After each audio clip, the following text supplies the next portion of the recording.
Thank you to all for such a warm welcome. It's great to be back in beautiful Miami, where I've actually built a lot of great buildings with the Desert family and some others. We've had tremendous success in Miami. We have Trump Towers and Sunny Isles Beach. It's 4 beautiful buildings right on the ocean. The Trump Grande, put the little E in the end for a little, class it up a little bit.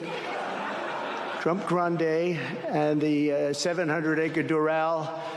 It's a tremendous country club, and it's actually the most successful country club in the U.S., where I was just given approval to build 1,500 units, and I couldn't care less about building units. When you're president, who the hell wants to build units? I've been building units all my life. I don't want to build units, but they gave us permission to do it. But today is a tremendous honor to become the first American president to address the Future Investment Initiative Institute. That's the first one. It's always nice. And I want to thank Mayor of Miami, Francis Suarez, for being here. Thank you very much, Francis, wherever you may be. Hi, Francis. And thank you for the endorsement when I ran. I was very appreciative. Along with the mayor of Miami Beach, Stephen Miner. Stephen, thank you very much. Thank you. Thank you. Thank you, Stephen. Thank you very much. And numerous American business leaders, some of the biggest business leaders actually anywhere in the world, and many distinguished guests from the Middle East, and in particular the Kingdom of Saudi Arabia, a special place with special leaders.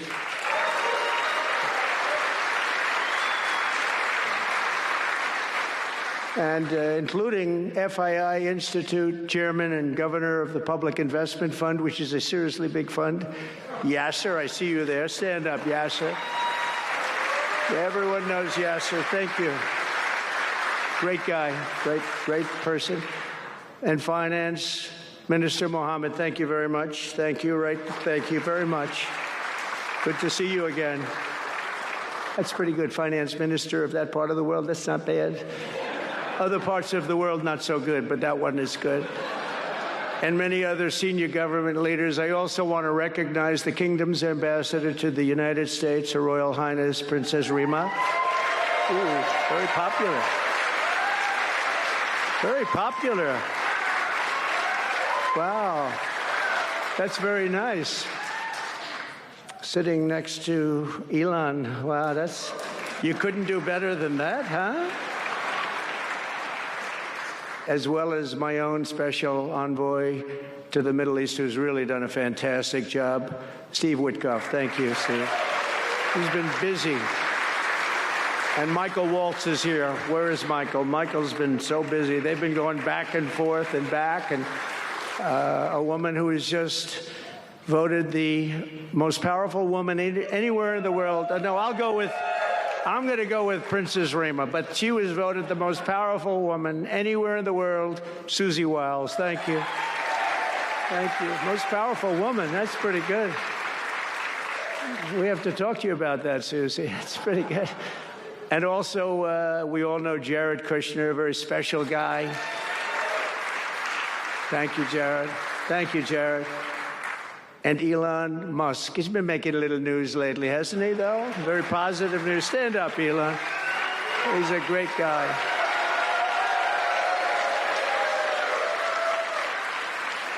We did a little show last night. I heard they got very good ratings, too, by the way. We did. Hannity. Sean Hannity was fantastic, a fantastic man, a fantastic guy, and he did a show, and it was great being on the show with you last night. I come today with a simple message for business leaders from all across the nation and all around the world. If you want to build the future, push boundaries, unleash breakthroughs, transform industries, and make a fortune, because you want to make a fortune. Most of you have already made a fortune. I don't want to say that. There's no better place on earth than the current and future United States of America under a certain president named Donald J. Trump. I think that you're going to do very well. They're saying that November 5th, Election Day, 2024 will go down as one of the most important days in the history of our country. They said in 129 years, the most consequential election. I don't know if they're right about that or not, but It sounds good. I wanted to see if I could get a couple of more years tacked on, but I figured the fight wasn't really worth it. 129 is a lot. And as of January 20th, 2025, the dark days of high taxes, crushing regulations, rampant inflation, flagrant corruption, government weaponization, oh, I know about weaponization, and total incompetence will be gone forever. They'll be gone forever. Because the United States is back and open for business, and the golden age of America has officially begun. You see it happening. Since my election, America's economic engines have come roaring back to life in just a very short period of time. Think of it, from November 5th, the progress that's been made has been amazing. The NASDAQ is up nearly 10% in just a few months, and that's a lot. The Dow Jones Industrial Average is up 2,200 points, and Bitcoin has set multiple all-time record highs because everyone knows that I'm committed to making America the crypto capital. We want to stay at the forefront of everything, and one of them is crypto, and Miami seems to be the center of the action, come to think of it. And maybe it'll stay there. Business optimism skyrocketed 42 points. Think of that in a single month, the most in history by far. That's the biggest increase in history by not even close. The ISM index of manufacturing activity surged into positive territory for the first time in many years. Amazing. And it was just announced, this is an interesting one, I didn't realize it was that bad for so long, but it was just announced by one of the nation's most historically accurate and respected pollsters, Rasmussen, that the number of Americans who believe our country is on the right track now exceeds those who think it's heading in the wrong direction for the first time in 20 years. Can you believe that? 20 years.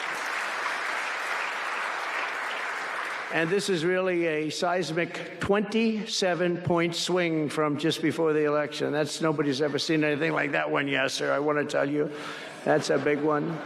The best and most successful business leaders on earth are now racing to invest in the United States. Since November, DeMac has announced plans to invest $40 billion in the U.S., creating at least 10,000 jobs. SoftBank has announced investments of between $100 and $200 billion, creating at least 100,000 American jobs. Oracle and OpenAI and SoftBank are now collectively committing $500 billion to keep the United States on the cutting edge of artificial intelligence, and so many more. I mean, so many companies that want to come to the White House and have a little news conference all the time. I said, why don't you just announce it? But they want to come, and I'll do that. I don't mind doing that. I say anytime they want to go 10 billion or more, I'm there. 10 billion or more.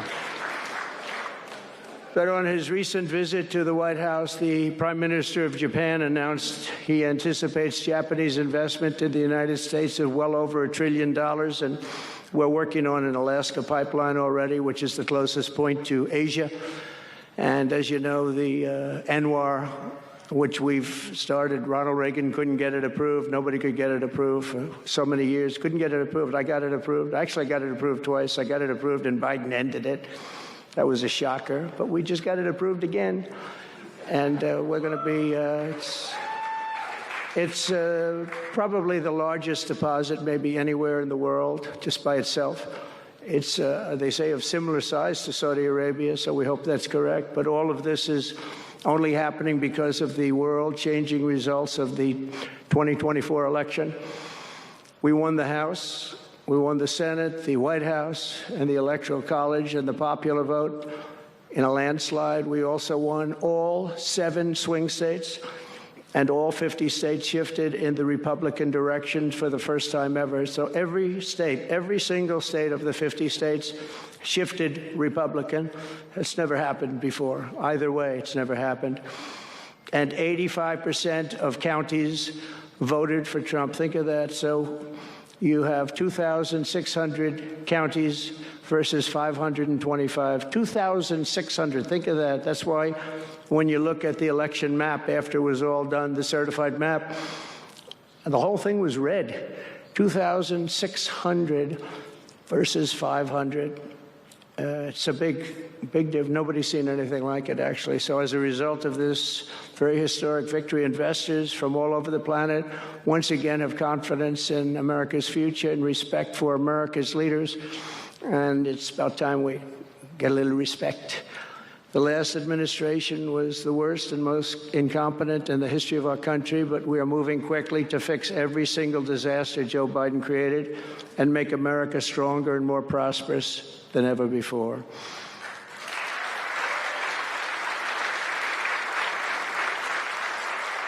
Our first and most urgent mission is to remove the criminals that Biden allowed into our country with the ridiculous and very dangerous open borders policy. They came from all over the world. They came from prisons and jails. They came from mental institutions and insane asylums. They were gang members. They were drug lords.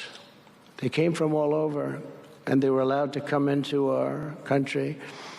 And we're getting them out in record levels, just like they came in record levels. I want to thank Tom Homan and Christie, who was she's doing a fantastic job, governor of South Dakota, and Tom Homan, and they are doing a fantastic job, and the results are incredible. And every country is taking them back. They're sending their criminals to us, and they're all taking them back. We had a little problem with a couple of them that ended very quickly. And because some said, we don't really want MS-13 back in our country. But I said, congratulations, you're taking them back. And they take them back. And by the way, Europe and other places ought to start also doing that. They better start looking at immigration, because it's really hurting Europe very, very badly. And they better get smart, and they better get tough before it's too late. We're also working to end the highest inflation in our country's history, all caused because they played with our energy policy and wasted money on the Green New Scam and other things such as that. And they wasted monies at never seen before levels. If Joe Biden had simply held federal spending at the pre-pandemic levels we had in 2019, right now we would have virtually no inflation. We're trying to balance the budget immediately, and because of the tariff income, which is really, it's already turned out to be amazing, actually. It's really meant more for bringing countries and companies into our country, but the numbers are rather staggering, because we're the big piggy bank that everybody wants to be, and they can play games and they can say, well, there'll be retribution and, equal this and that, but they can't be equal. But we want to keep it so that we're the big piggy bank. And if we had years like we did the last 4 years, that wouldn't have lasted too long. So we're not promising it, but, all of these things could happen. We hope to balance our budget. So I don't want to promise it, because if I do and we come about $10 short, the fake news media back there would say, we have breaking news. He did not make it. He did not make it. But we'll get it done very soon. It might not be this year, but it could be this year. Actually, we have a chance at getting it even this year, which people would be shocked at, because they were talking about 10 years, 15 years, 20 years from now. When I took office last month, we inherited the consequences of inflation. That was more than 4 times what it was when I left 4 years ago. Think of that. I left, it was at 1.4%.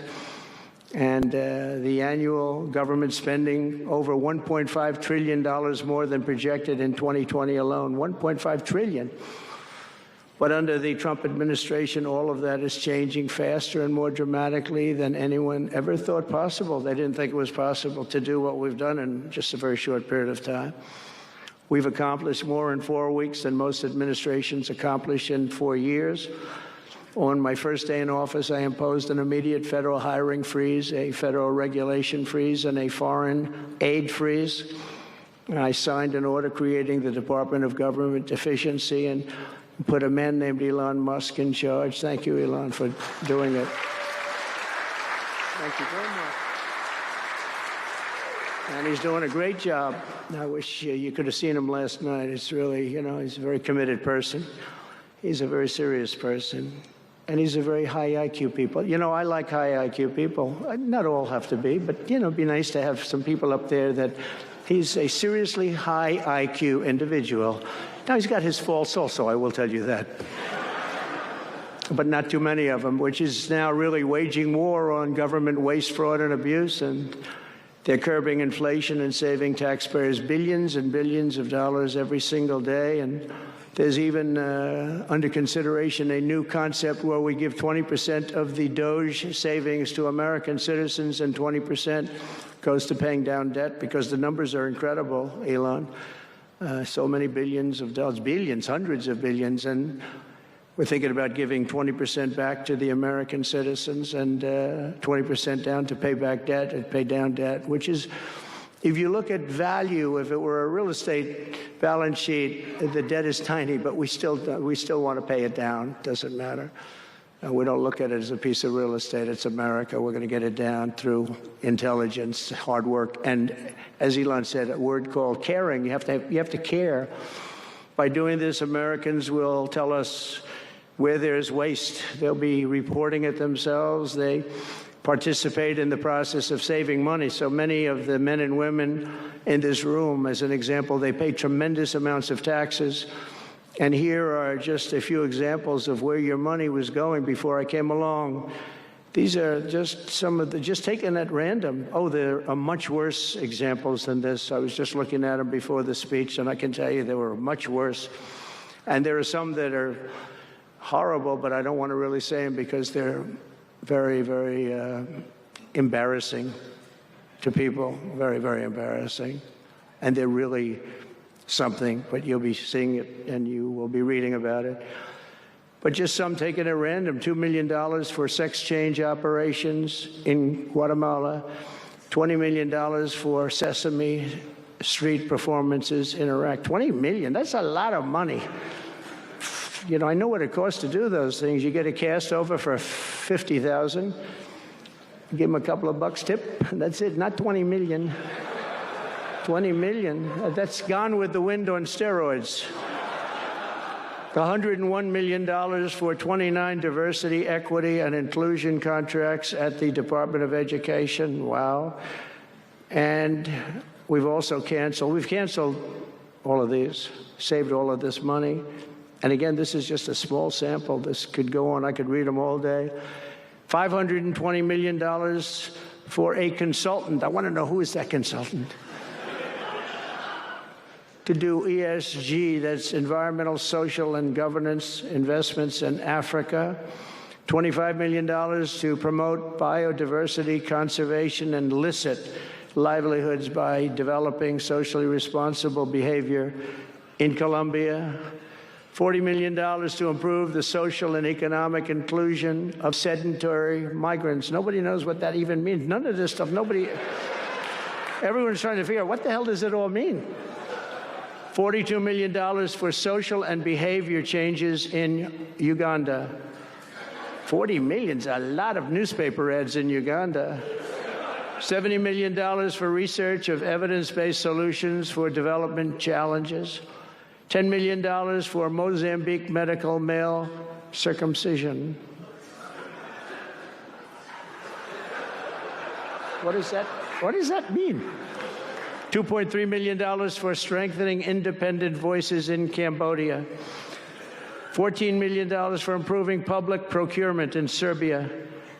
$486 million to the Consortium for Elections and Political Process Strengthening, including $22 million for inclusive, participatory political process in Moldova, and $21 million for voter turnout in India. What do we need to spend $21 million for voter turnout in India? Wow, $21 million. I guess they were trying to get somebody else elected. Wow, we ought to tell the Indian government, because when we hear that Russia spent about $2 in our country, it was a big deal, right? They took some internet ads for $2,000. This is a total breakthrough. $21 million for India elections, $29 million to strengthen the political landscape in Bangladesh, $20 million for fiscal federalism, and $19 million in addition to the $21 million for biodiversity conversion in Nepal. $1.5 million for voter confidence in Liberia. We need voter confidence, too, when you read this list. $14 million for social cohesion in Mali. $2.5 million for inclusive democracies in South Africa.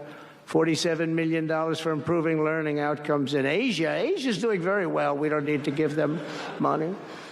And in another program, $50 million plus another $50 million for condoms for Hamas. You know about that? $100 million for condoms. Condoms. Does everybody know what a condom is? For Hamas, $100 million. And these are just some. I could read this list all day long. I just don't want to bore you. But these are just some, and not nearly as bad as others. And some are just, I just don't want to say them because they're too incendiary. We're also finding tremendous abuse, waste, and fraud in Social Security. Social Security is, what's happening there is going to be one of the great potential scandals in history. On the program, there are over 4.7 million Social Security numbers from people from 100 years old to 109. Think of that. Now, over 100, there aren't a lot of people that make it. Hopefully, most of the people in this room will make it, but historically, you don't have thousands and thousands of people. But listen to this, 3.6 million people are on Social Security rolls from the age of 110 years old to 119. Do you think there are really that many? Those people are seriously old. But it gets worse. 3.47 million people are on Social Security from the age of 120 years old to 129 years old. 3.9 million people are on the age of Social Security from 130 years old to 139 years old. Now, the all-time record, I heard, is a woman who was 127 years old. That's the record. A woman from a certain country where they have actually people that live pretty long, actually. And she was 127 years old. That's pretty old. But we're topping her by millions of people. 3.5 million people from the age 140 to 149 years old. 1.3 million people are on Social Security from the age 150 to 159. And over 130,000 people are on Social Security over the age of 160 years old, okay? Including 1,039 people, think of it, over 1,000 people between the ages of 220 to 229. And one person between the age of 240 years old to 249. And the record topper, there is one person on Social Security who's 360 years old, which is approximately 110 years older than our country.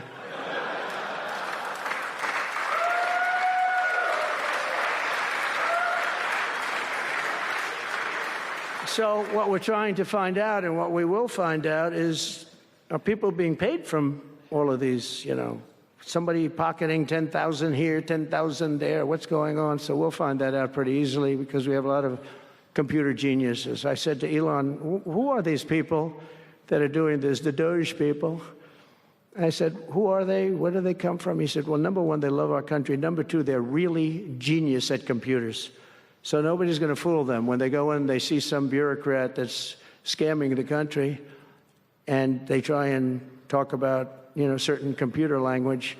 These people say, no, it doesn't work that way. These are people that have a natural ability as you know, brilliant computer people. It was very interesting when he told me that. I said, that's what you need today. But all of these scams have now been terminated. In addition, over the past month, we have effectively eliminated the U.S. Agency for International Development, which was funding much of this lunacy.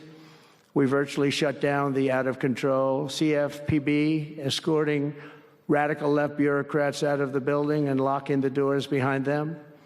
What they were doing was so terrible. Where they were spending the money was so terrible. What we haven't looked at yet, but will be, is does the money come back to them? Because nobody can be stupid like that.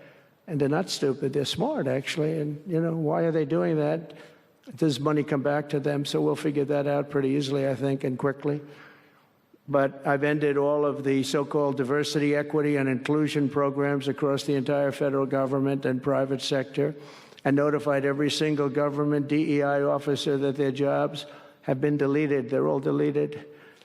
And it's interesting, even these companies that have tremendous amounts of money, a number of them just announced, Walmart, if you can believe it, they just announced that they're stopping. And, these companies are writing off like $220 million. How can you spend that much money no matter what you're doing? If you're teaching something, you're going to have an instructor, you're going to talk, you're going to give them a book. Please read the book. And then you find they spent $225 million on that. What's going on? And we were going in the wrong way, and our military was really, although I tell you, we defeated ISIS with our military in 3 weeks. General Raisin Kane he's some general, he's a real general, not a television general. And 3 weeks ISIS, and I asked him, and I saw some of his people that were so great, the soldiers. We have the greatest military in the world, but we don't have the greatest top leadership. That's why Afghanistan was such a horrible situation and so embarrassing and so many other things. But when we want to, with proper leadership, there's nobody even close to us. We have the best equipment in the world. We make the best equipment in the world. But we have the best military. But, we never fight to win. We fight to just keep it going forever. And when we fight to win, there's nobody that can even come close to us. But I was talking to General Dan Kane, and we call him Raisin Kane. And I was told it would take about 4 years to defeat ISIS, and he did it in 3 weeks. I said to him, what do you think, General? How long will it take? Sir, I think we should do it in less than 4 weeks. You're going to have time left over. And he did that. And we were told by the television generals it would take 4 years, so we did it. That's when I went to Iraq. I flew to Iraq, and late at night, the dark of night, all the windows closed, all the lights off in the plane, in Air Force One. And we flew in, and it was pretty amazing. I'll tell you, we were landing, and there were no lights in the plane. Sir, we have to turn off all lights. I said, you mean we spend $9 trillion, and we have to fly in Air Force One with the lights off? And I went up to the pilot, said hello. And by the way, these guys are like central casting. These are the best-looking human beings. Everybody is like perfect. The most handsome people, the best-looking people you've ever seen with the flat tops and the whole thing. And I was a little concerned because the lights are off, and everything's off, and even the lights in where he was were down, very dim, very, very dim, with all of the lights on the fancy dashboards of the plane, of Air Force One. We're getting a new Air Force One if they can ever finish the damn thing. We're getting 2 of them, actually. But we may have to go a different route because it's taken them a long time. We're going to get military that's going to start building. We're going to get people to start building properly again in our country because they don't build properly. This was Boeing. But we're up there, and I'm looking at these people. And again, I say, they look like Tom Cruise, but better. Stronger, tougher. And I like Tom Cruise, but these are better. And they said, are we okay, Captain? Yes, sir, we're fine. But I'm looking out, I don't see any lights, and we're landing. And I'm used to that. I like to sit with the pilots a lot, and I respect the pilots greatly. And we're up there, and we have the computer. I call it the computer voice, where it goes 1,900, 800. That's feet. Your feet above ground. So that means you're very low. And I'm looking out, and my eyes are pretty good, and I don't see any lights. And the computer goes out. Sounds like an intelligent individual. It goes 1,000. We're 1,000 feet up. It's a 10-story building. There's a big plane. And then it goes 900, 800, 700. I say, Captain, Captain, we don't see any lights. Is everything? Yes, sir, everything's fine, sir. We'll be landing in 3 minutes. And then it goes like 600, 500. Captain, are we okay? And then he goes, 400, 300, 200. And I'm saying, man, there's nothing out there. And then he goes, boom, perfect landing right on this thing. There are no lights on the runway. There's no, I don't know how the hell they do it, but I'm sure as hell glad we had somebody that knows how to fly. But they didn't want to have any lights because they didn't want the enemy. After spending, years and trillions of dollars, we have to land with Air Force One with no lights on the runway. But they were incredible people. And then I got out of the plane and I actually asked my people, I said, excuse me, I was very brave sitting in that cockpit. Am I allowed to give myself the Congressional Medal of Honor? And they said, I don't think so, sir. I said, well, I felt I was extremely brave. But now here's the problem with saying a story like that when you kid. The press will say, President Donald Trump wanted to give himself the Congressional Medal of Honor. Headlines, headlines all over, the fake news. We call it the fake news, but we're all wise to them. But it was something, and then I went down, and it was the same thing. I'm standing on the top, and I look down, and there's these handsome people. Everybody's like from a movie set. Good-looking guys. I get down the stairs, and what's your name? My name is Kane, sir. What's your first name? They call me Raisin. I say, wait a minute, your name is Raisin Kane? I love you. I've been looking for you for 5 years. You are the great. This is what I want. And there was a general next to him. There was a colonel. There was a drill sergeant, a master sergeant. They were all like people. I could make a movie right now. I'd have the best-looking people ever. And they were great. And then I went in and, sir, would you like to rest before the bed? No, I don't want to rest. I don't want to rest. I've been resting on the plane, other than the last few moments, which were quite harrowing. And I said, I don't want to rest. He was thinking about Biden in advance, Biden would have gone there. He would have rested for days. And then they wouldn't have had a meeting. He'd just go home. No, I said, I don't want to rest. I don't want to rest at all. I want to go. So we went into this bunker, and we had a lot of very good, talented people. And that's when I asked them. I said, I'm hearing it's going to take a long time. No, that's not right, sir. It's not going to take a long time. We'll have it done in 4 weeks. I said, how can you say 4 weeks when in Washington? You're watching the Asia Trade. You're listening to President Trump speaking at the FII Institute Priority Summit in Miami Beach, Florida. He's touched on a number of topics ranging from making America crypto capital to considering giving 20% of Doge savings to Americans, that he will also pay down debt, trying to balance the budget immediately, to many anecdotes on getting a new AF-1 if they ever finish it. But Haidi, really, I think at one point I heard Tom Cruise's name there somewhere as well.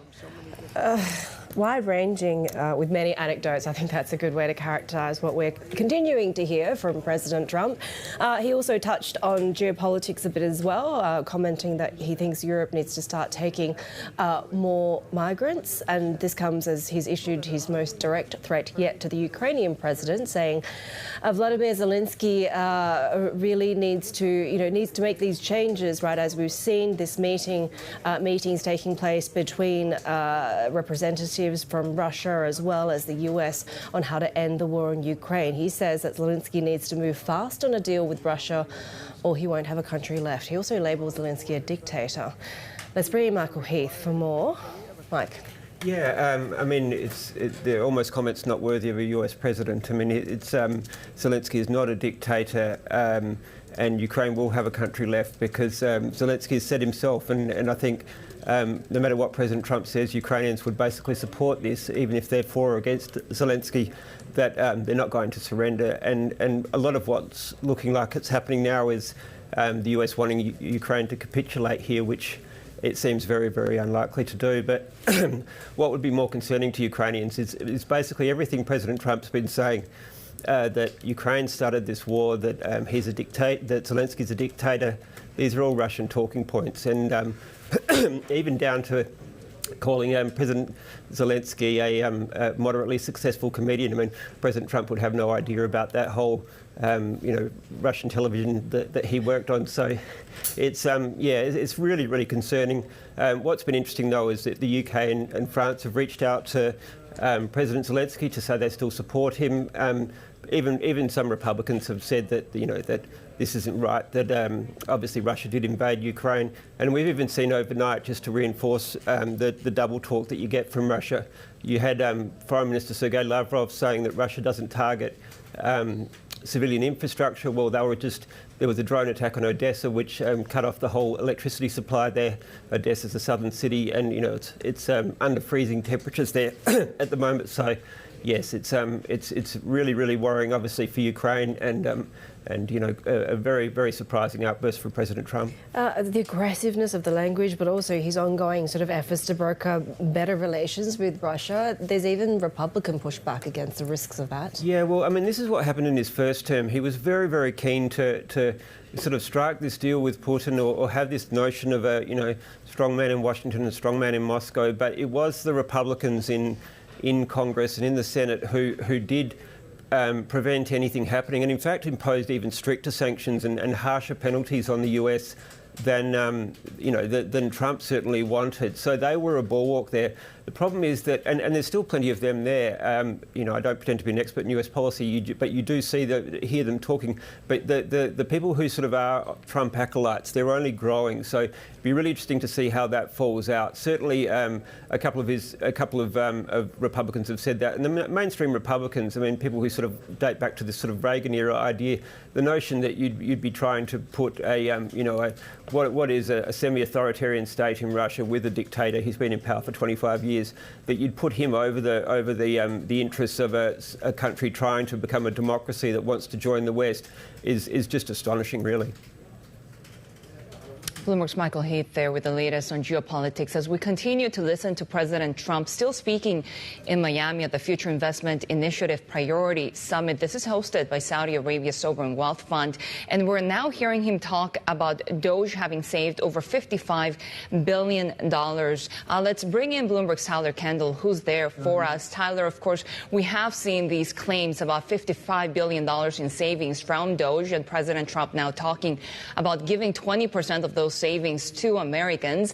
There's been a little bit of interest and also conflicting sort of estimates from what sort of savings we can get from this efficiency agency. Right,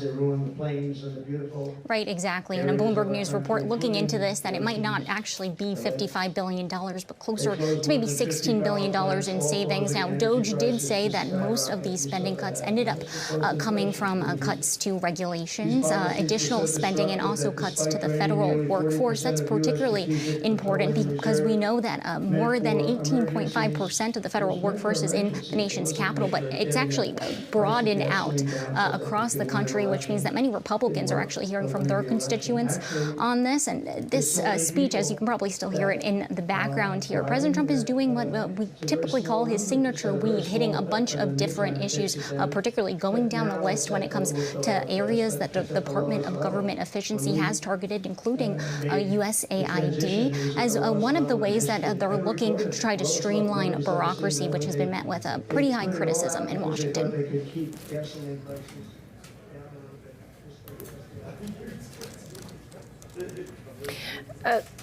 Tyler, as you say, it's a pretty wide-ranging set of views that we're getting from him at the moment. We were just talking about the geopolitical direction that President Trump is taking when it comes to Russia. Has there been much talk sort of within the Republican Party in terms of how much support there is for the way that he's heading? Baby girl. Right. Well, the way that President Trump has approached this has been met with criticism, actually, particularly more from our European allies. Of course, as you've been covering closely, we saw Secretary of State Marco Rubio, for example, meet behind the scenes with his European counterparts yesterday after that U.S.-Russia summit in Saudi Arabia to reassure them that they will have a seat at the table and that particularly when it comes to sanctions, those will not be lifted until an actual peace deal is on the table. This is really escalated frustrating in a way when we look at the rhetoric, particularly President Trump yesterday, when asked by a reporter about Ukraine's concerns about being left out of these preliminary negotiations, said that Zelenskyy has had the chance to be at the table for the last 3 years. Rhetoric like that has been met with some criticism. We're watching closely some staunch Republican supporters of Ukraine, including Senator Lindsey Graham, who appeared at the Munich Security Conference over the weekend. But important context to remember when we are talking about this idea of a shifting burden when it comes to security assistance for Ukraine. J.D. Vance, when he was senator, he was one of the staunchest opponents of additional military security assistance to the country. So it's interesting to see how all of this is unfolding rather quickly. Of course, as you know, Monday marked just 4 weeks of this new Trump administration. All of these developments coming relatively fast. And Tyler, President Trump right now talking about using some energy on AI plans, that will be at the top of artificial intelligence needs, that they will need twice the electricity. We have heard him really tout those investments coming from OpenAI, SoftBank as well. Tyler, really the president using this opportunity, as always, which is his style, to tout some of his economic reform, economic initiative agendas at the moment. What can you tell us? Sure, exactly. And he started these remarks opening them up saying that his message was for business leaders here, that the U.S. is now open for business. And he touted these sort of different foreign direct investment, for example, from SoftBank, but then also singled out OpenAI and Oracle when it comes to artificial intelligence. That was something that we were watching closely coming in to today, that we were expecting there to be common ground on. Something that Saudi Arabia also really wanted to highlight, this idea that there would be an increase in investment when it comes to technology such as artificial intelligence and also advanced manufacturing. And this idea of the bolstering, the bulking up of energy to support artificial intelligence, as well as data centers, was actually something that I asked Jensen Huang, the NVIDIA CEO, a couple months ago about how they are looking at this, particularly after Microsoft paired up with Constellation Energy when it comes to nuclear power. He said that could be something that we could see in the future. So as these conversations start to evolve, those alternate energy sources could make their ways into the conversation, particularly here at FII, since we know that energy alternatives is going to be top of focus.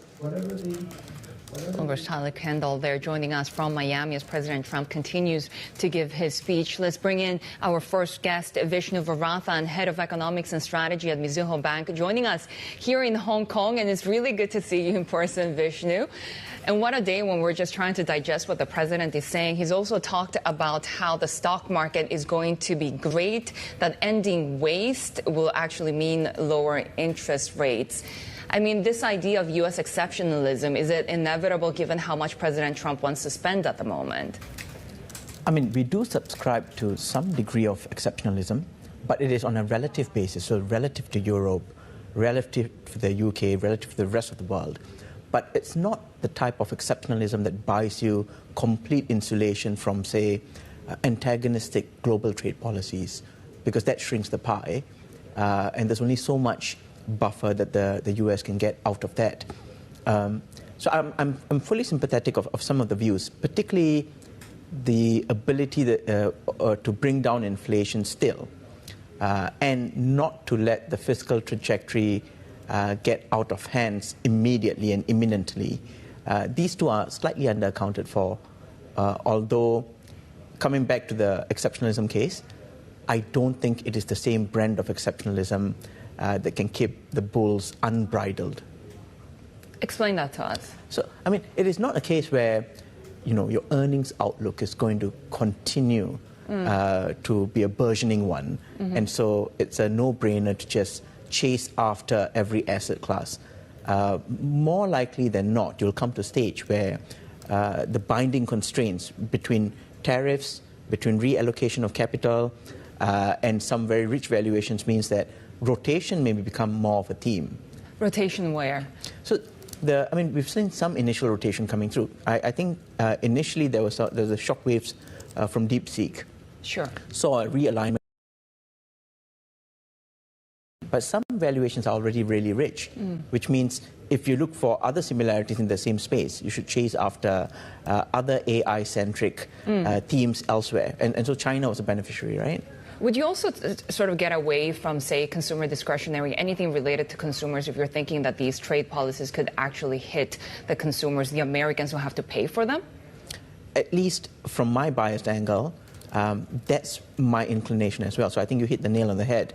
Apart from the fact that the tariffs would be another blow, the starting point for us is the U.S. consumer household cash flows are already constrained. In aggregate, not at the top 5-10%, of course. And so what they cannot deal with is another blow that eventually causes them to trade off on what they can consume. So that aspect must come through. Although the caveat here is I'm not an equity market specialist. I purely do macro rates and FX. Vish, I think you're a specialist in everything, which is why we love having you on with us. But do you think broadly then the view that, tariffs are not going to be super inflationary, is not going to be, have an impact on growth, is this all feeling a little bit sort of complacent to you? I mean, I like where you left that, Haidi. I mean, the complacency is certainly one thing.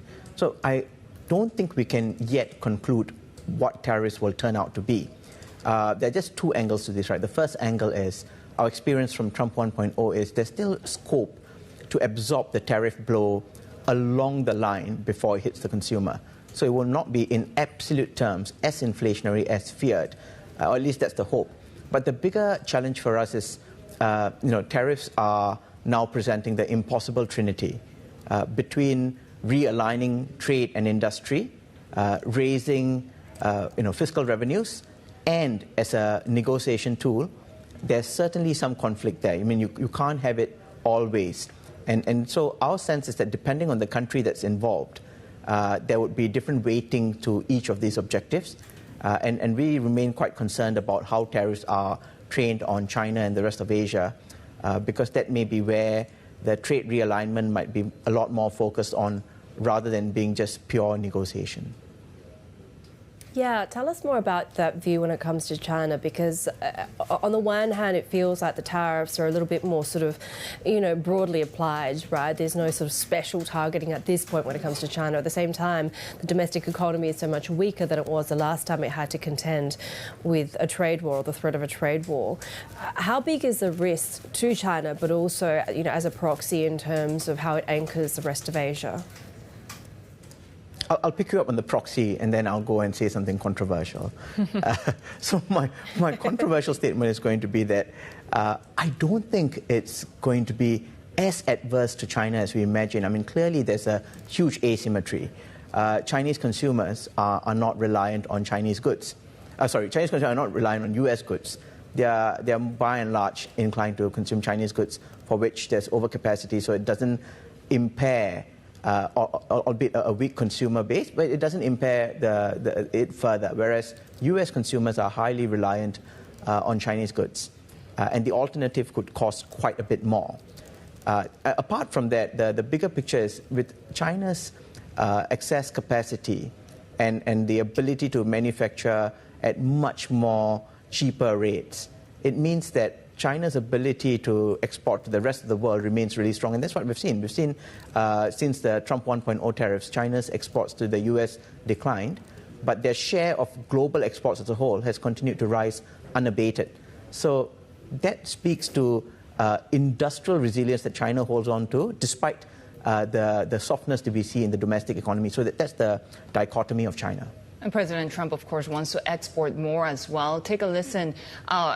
Actually, take a look at the feed right now of President Trump continuing to speak in Miami. And one of the things that he's talked about is they have approved their first new LNG export license. Their new oil gas project in Alaska will also be feeding all of Asia. President Trump also saying that substantially they have cut taxes for oil, gas, domestic producers. And what's really interesting is that he continues to pledge that the tax cuts that he implemented years ago will be extended. There will be no tax on tipping, Social Security, or overtime as well. And President Trump also giving more details about tariffs on cars, chips, drugs, and lumber as well, that the tariff announcements over the next month or soon sooner will be taking place, that 15% for products made in the United States. There's a lot of tidbits right now, but basically he's talking about having really made the business tax down to 21%. He now wants it at 15%, and only if you make your products in America. So we're basically trying to digest all of these different policies that he'll be implementing from now on. But what seems to me is that, especially with the tax cuts being extended, with potentially more tariffs abroad, the conversation that we started on those inflationary concerns, how big of a challenge will they be for the Fed? I know that's a really good question, and I think that's something the Fed grapples with as well, because there are two elements here. The very first element is the exact pass-through that the Fed expects, because the previous experience said it wasn't as inflationary. But then again, the previous experience also quite strategically exempted some consumer goods. Whereas this time, as you rightly point out, if it's going to be sweeping, and we really don't know what shape or form it takes eventually, and my guess is maybe even President Trump doesn't know what shape or form it might take. It evolves. So the Fed remains uncertain, which is why I think they front-loaded the 100 basis points and say, fellas, let's just watch this play out. But the second more important element is, regardless of what it does to headline inflation, the real question is, what does it mean in terms of the Fed's response function? Because the response function should be dependent on determining whether inflation is demand pull, whether there's a certain life that it takes on and it re-accelerates on a sustained basis, or whether perversely it turns out to be deflationary insofar that it actually suppresses demand. Right. Right now, that's what we're trying to figure out, right? President Trump also saying reciprocal tariffs on unequal trading countries. But as you said, to the point, they still have to figure out what those even non-tariff barriers will actually look like when they quantify it in terms of tariffs. Precisely. Yeah. No, that's a really good point, Shery. So usually I'm a miserable person. I'm a pessimist, but here I'll take a slightly optimistic view. Reciprocal tariffs can be good insofar that it gives President Trump a chance to walk back without losing face, because as long as the other country brings down their tariffs against the US, since it's reciprocal, there's nothing against rolling it back. So there's a silver lining somewhere there. Perhaps a negotiating tactic. So thanks for ending the conversation on a silver lining. Vishnu Varathan, Head of Economics and Strategy at Mizuho Bank. Really good to see you here in person in Hong Kong. We have more ahead on the Asia trade. This is Bloomberg.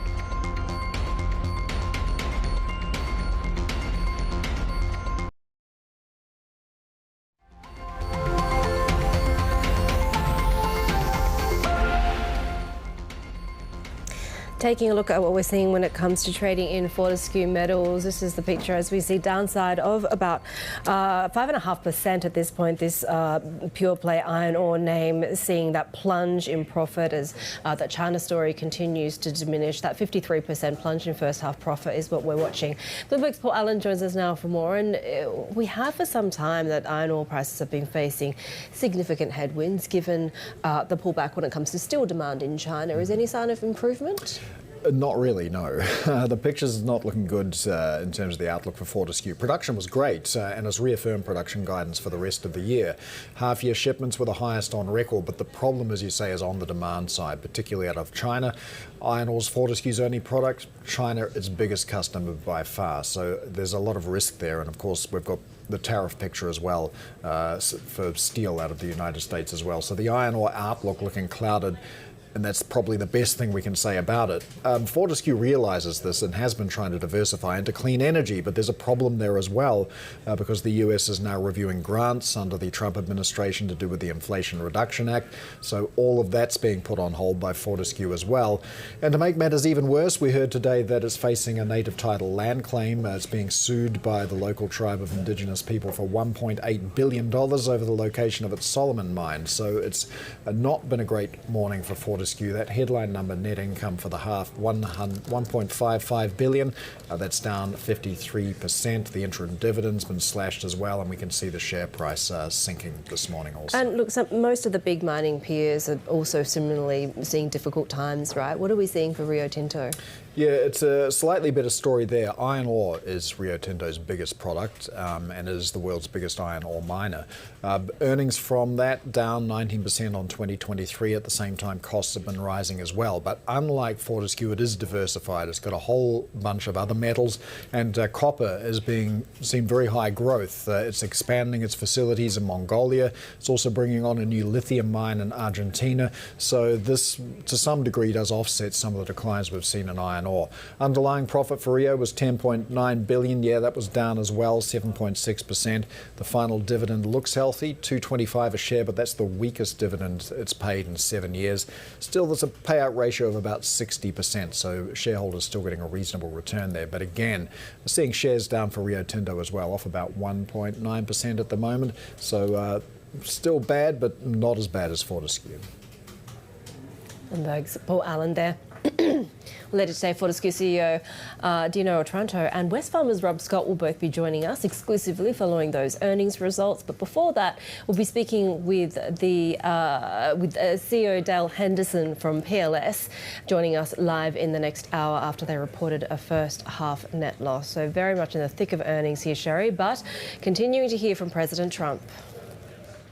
Yeah, and he's talking right now about wanting to see a ceasefire in Ukraine soon and warning Ukraine that they will never settle the war without U.S. involvement. And also interesting that he talked about that rare earths deal. He's saying we had a deal with Ukraine on rare earths, but that Ukraine broke it. Remember, U.S.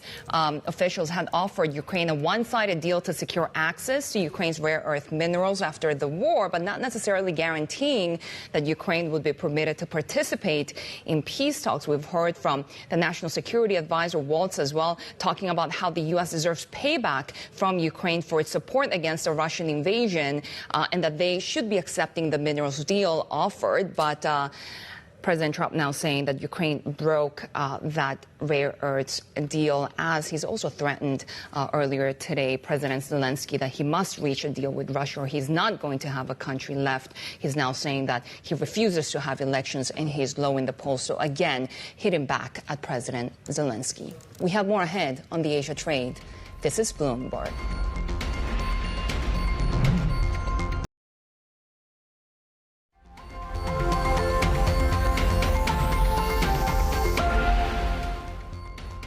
We have big earnings coming up. Alibaba due to report following a blistering rally in its stock price. Those moves putting extra pressure on the numbers later. Let's get more with our tech reporter Annabelle Drewlers here in Hong Kong. And look at that chart go for Alibaba's Hong Kong listed shares. So I guess the bar is pretty high. The bar is extremely high. I mean, it's been such a, as you said, a blistering rally, but the stock has moved up so significantly from that January low. Actually, the chart maybe even doesn't do it justice to an extent, because from the January low, it's up around 60%. So you're talking about $110 billion of market cap being added.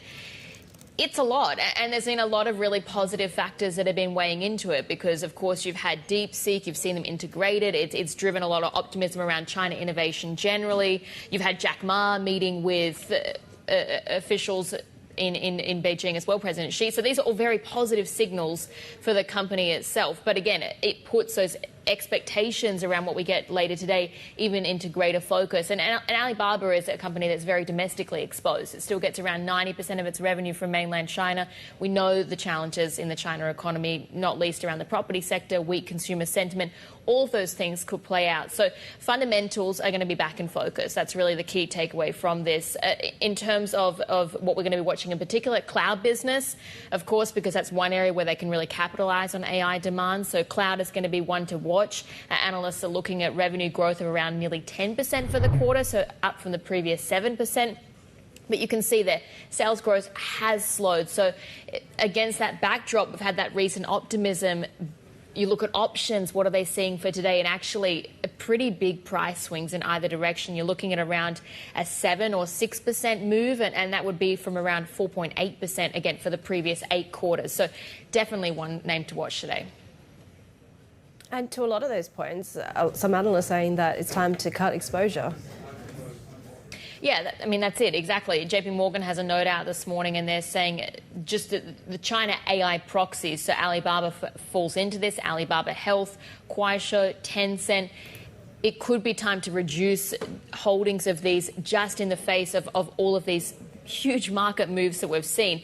They're still constructive on AI in the long term, and they do likely see some tactical upside actually in different sectors, so China property shares, for instance. So they're just saying essentially maybe just take a bit of a stock check on what's happening right now, given you've seen a lot of these names in very much overheated territory.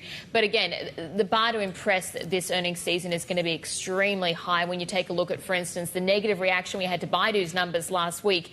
We had the shares sliding because investors were really focusing on the core search business, despite seeing strong momentum in the AI cloud business. Well, we know big tech always has higher higher earnings expectations in the US. Now maybe we're seeing the same being applied to Chinese names as well.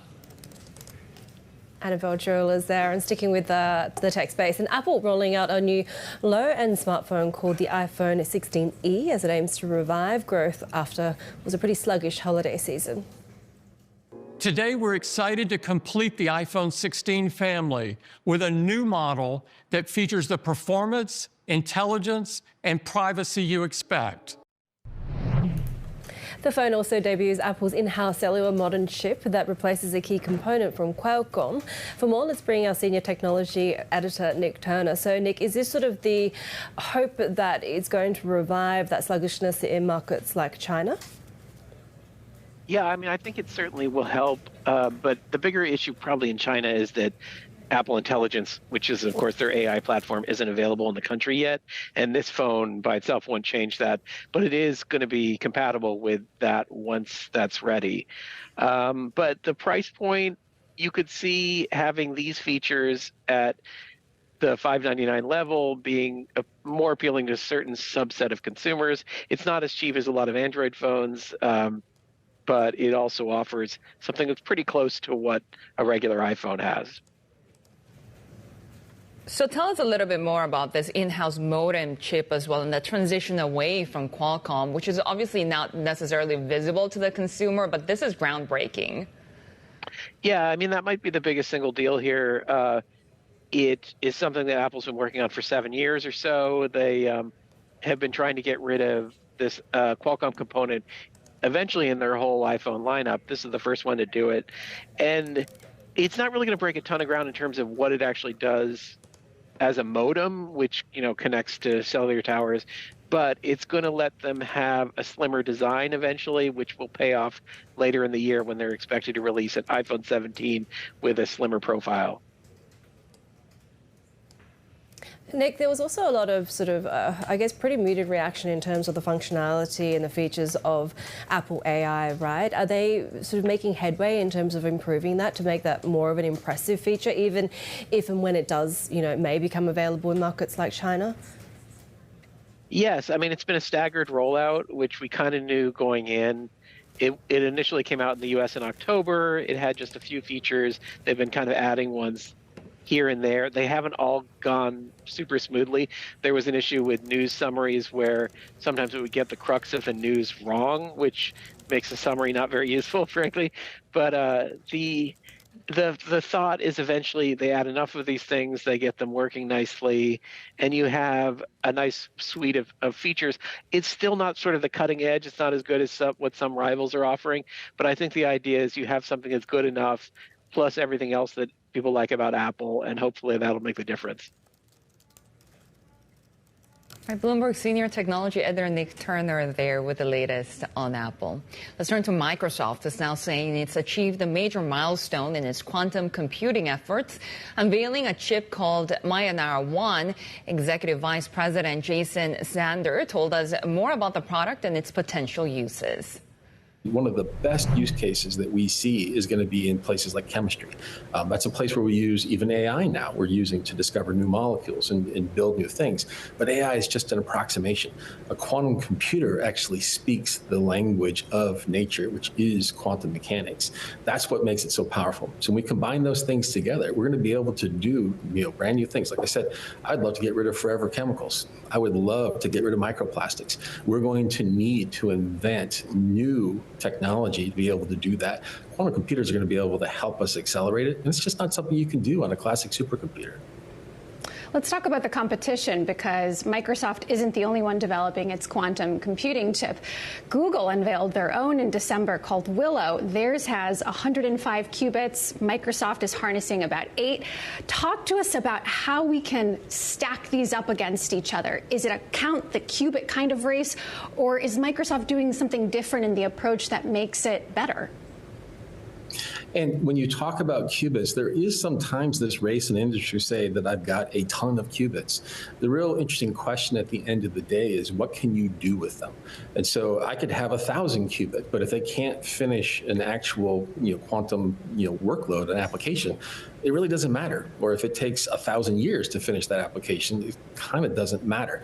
And so at the end of the day, what's most important is not the count of qubits. In some ways, that's kind of a vanity metric. That's for any vendor, not just Google, but it's true for everyone. What really matters at the end of the day is, can I get to that high count but make them useful? And that's the value of this topological conductor that we've got, this topological core. These topological qubits have error resistance built in. They're small, they're fast, they're digitally controlled. There's just no one else that has that. So we can get to the scale and we can make sure that they're useful. And like I said, today you're going to start off with a small count, just like transistors originally. There weren't that many of them. There were tons of vacuum tubes. Over time, you're going to get that transition and that scale. That's what's going to help. In 20 years of experimentation to get us there. Now starts the real race to go make the volume up and go higher. In January, Jensen Huang said that useful quantum computers are likely 20 years away. Is he wrong? I think that we're getting to the point, especially with this announcement, where we're years away, not decades away. And, I believe that part of what Jensen was referring to was some of those scale challenges that I mentioned in some of these technologies, the needing a warehouse size, computer to make it work. We don't need that. And so, but if you did need that, then you can imagine how it would take a long time to get through there. But from our perspective, the fact that I can put 1 million qubits on a chip that fits the palm of my hand, they're small, they're fast, they're digitally controlled. That means it's years, not decades. There's still a lot of work to do, but it's not going to be decades out. We're actually finding ways to accelerate even as we speak. Microsoft Strategic Missions and Technologies EVP Jason Zander there, speaking with Bloomberg's Jackie Davalos. We have more ahead on the Asia trade. This is Bloomberg.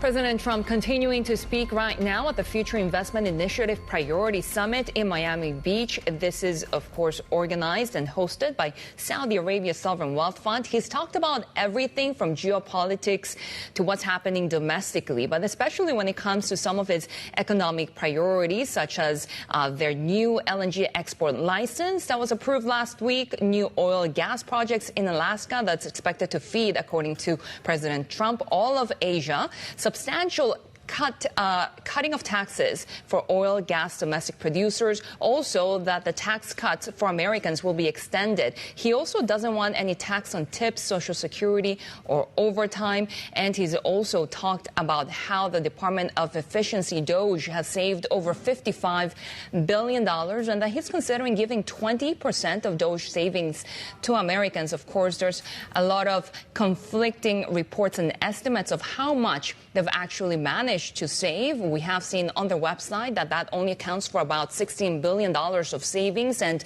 an error in the data of DOGE also reduces the total to about $8.6 billion. But President Trump continuing to tout some of the investments coming from overseas, including from Oracle, OpenAI, and SoftBank. President Trump also saying that he can't let other countries get nuclear weapons, of course, as he's also talking about a build out of AI infrastructure, making America a crypto capital, and all of the geopolitical developments surrounding Ukraine as well. But really, Heidi, it's all this commentary and policies around a growth strategy for the United States is leading a lot of people to think that we're going to have another year of U.S. exceptionalism when it comes to economic growth initiatives. And perhaps not surprising, that's the reason that we're seeing many European and Asian companies sort of try to list in the United States, thinking of IPOs that could be around $130 billion in valuation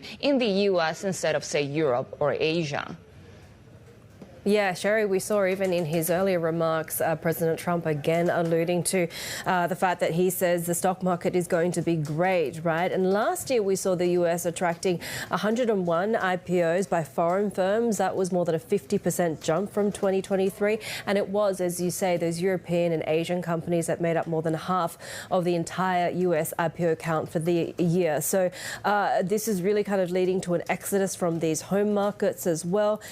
We heard from Stifel Financial Corp saying a lot of companies understand right now that the US is the deepest and the most liquid market across the board, across industry. So as you say, a lot of this has been spurred by President Trump's what's been viewed as a very pro-business agenda. It's also encouraging a lot of different companies across the board to think about a US afloat, according to JP Morgan, Chase & Co. as well. A lot of the sort of capital flight is at risk for Europe. We saw the FTSE 100 constituent Ashtead Group announcing plans to move its primary listing stateside. We've seen that region already lose out on a lot of major IPOs in recent years, including the chipmaker Arm Holdings, of course, Carlyle Group as well, when it comes to the filing of the Dutch chemicals producer choosing to opt for the US as well. So we'll continue to monitor that data as it... Yeah, President Trump also talking about tariffs, right? I just wanted to mention how he was talking about reciprocal tariffs on unequal partners. But, of course, the brunt of it also perhaps going to China. And interesting, when it comes to the IPOs and listings, Chinese companies still remaining pretty interested in the U.S. Remember how Diddy Global didn't do that well on its IPO back in 2021? 33 floating in the U.S. last year, but Chinese IPOs in the U.S. in 2024 have raised more than $1 billion. Yeah, just a really complex set of rules, I think, and challenges, hurdles for these Chinese companies that are no doubt are kind of ever evolving as well, given the geopolitical environment. So pretty interesting, and we continue to kind of look at that data as it comes into Bloomberg, but it's definitely showing the trend in sort of one direction across one market. But Shery, let's take a look at some of the other corporate headlines that we're following this hour. Prada evaluating the Versace brand as it weighs for a bid for the Italian fashion company. Bloomberg has learned that Prada has kicked off a full review after getting access to Versace's financials and sales figures. Versace reported an operating loss of $21 million this year and a 15% year-on-year decline in revenue for the third quarter. The French family behind Hermès is on track to pocket more than $5 billion in dividends for 4 record-breaking years. The luxury brand intends to pay a dividend of €26 a share for last year, which, if approved, will be its largest ever payout. The company reported a jump in fourth quarter revenue, whilst rivals LVMH and Kering recorded declines. Bloomberg was first to report that the San Francisco 49ers are considering selling a 10% stake at the valuation of more than $9 billion. That could make the NFL team one of the world's most expensive sports franchises. Sources say it's still unclear if the team would look for a private equity firm to buy the stake or a wealthy investor or family, Shery.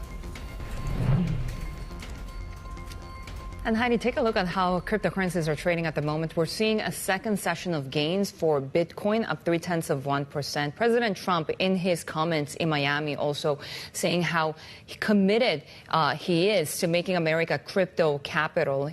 Also saying that he's ended President Biden's war on Bitcoin and crypto.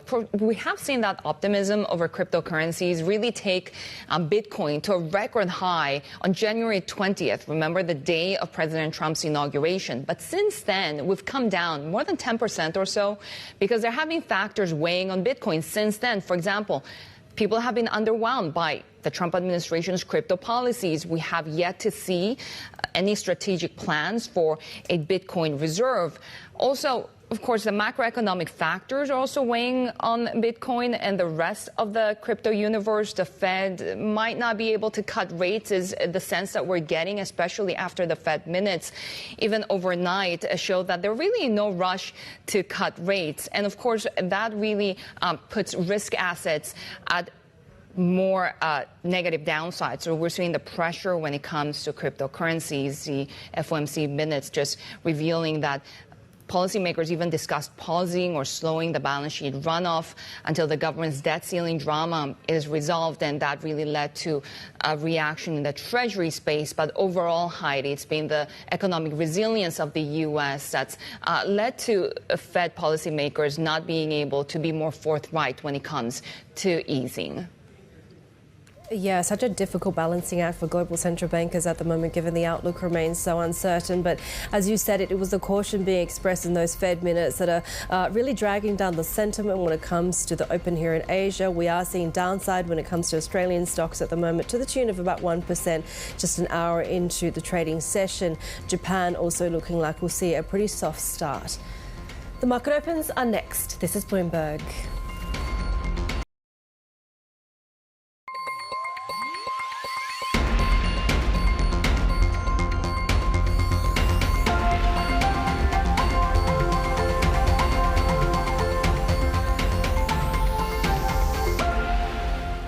This is the Asia Trade. We're counting down to Asia's major market opens as investors continue to digest President Trump's comments in Miami Beach. Haidi talking about everything from making America crypto capital to Doge savings, 20% going to Americans, to what else? Everything from geopolitics, Ukraine, to extending tax cuts. As you say, a wide-ranging chat that he had with that audience, with many, many anecdotes and, a lot of numbers being thrown around there as well, and also kind of sharing his intentions when it comes to making the stock market great again, amongst many other things as well. But here in Asia, we're sort of firmly focused on those FOMC commentary as well, just the sheer caution that's coming through. And a big part of that is really the uncertainty when it comes to the Trump agenda, particularly when it comes to trade.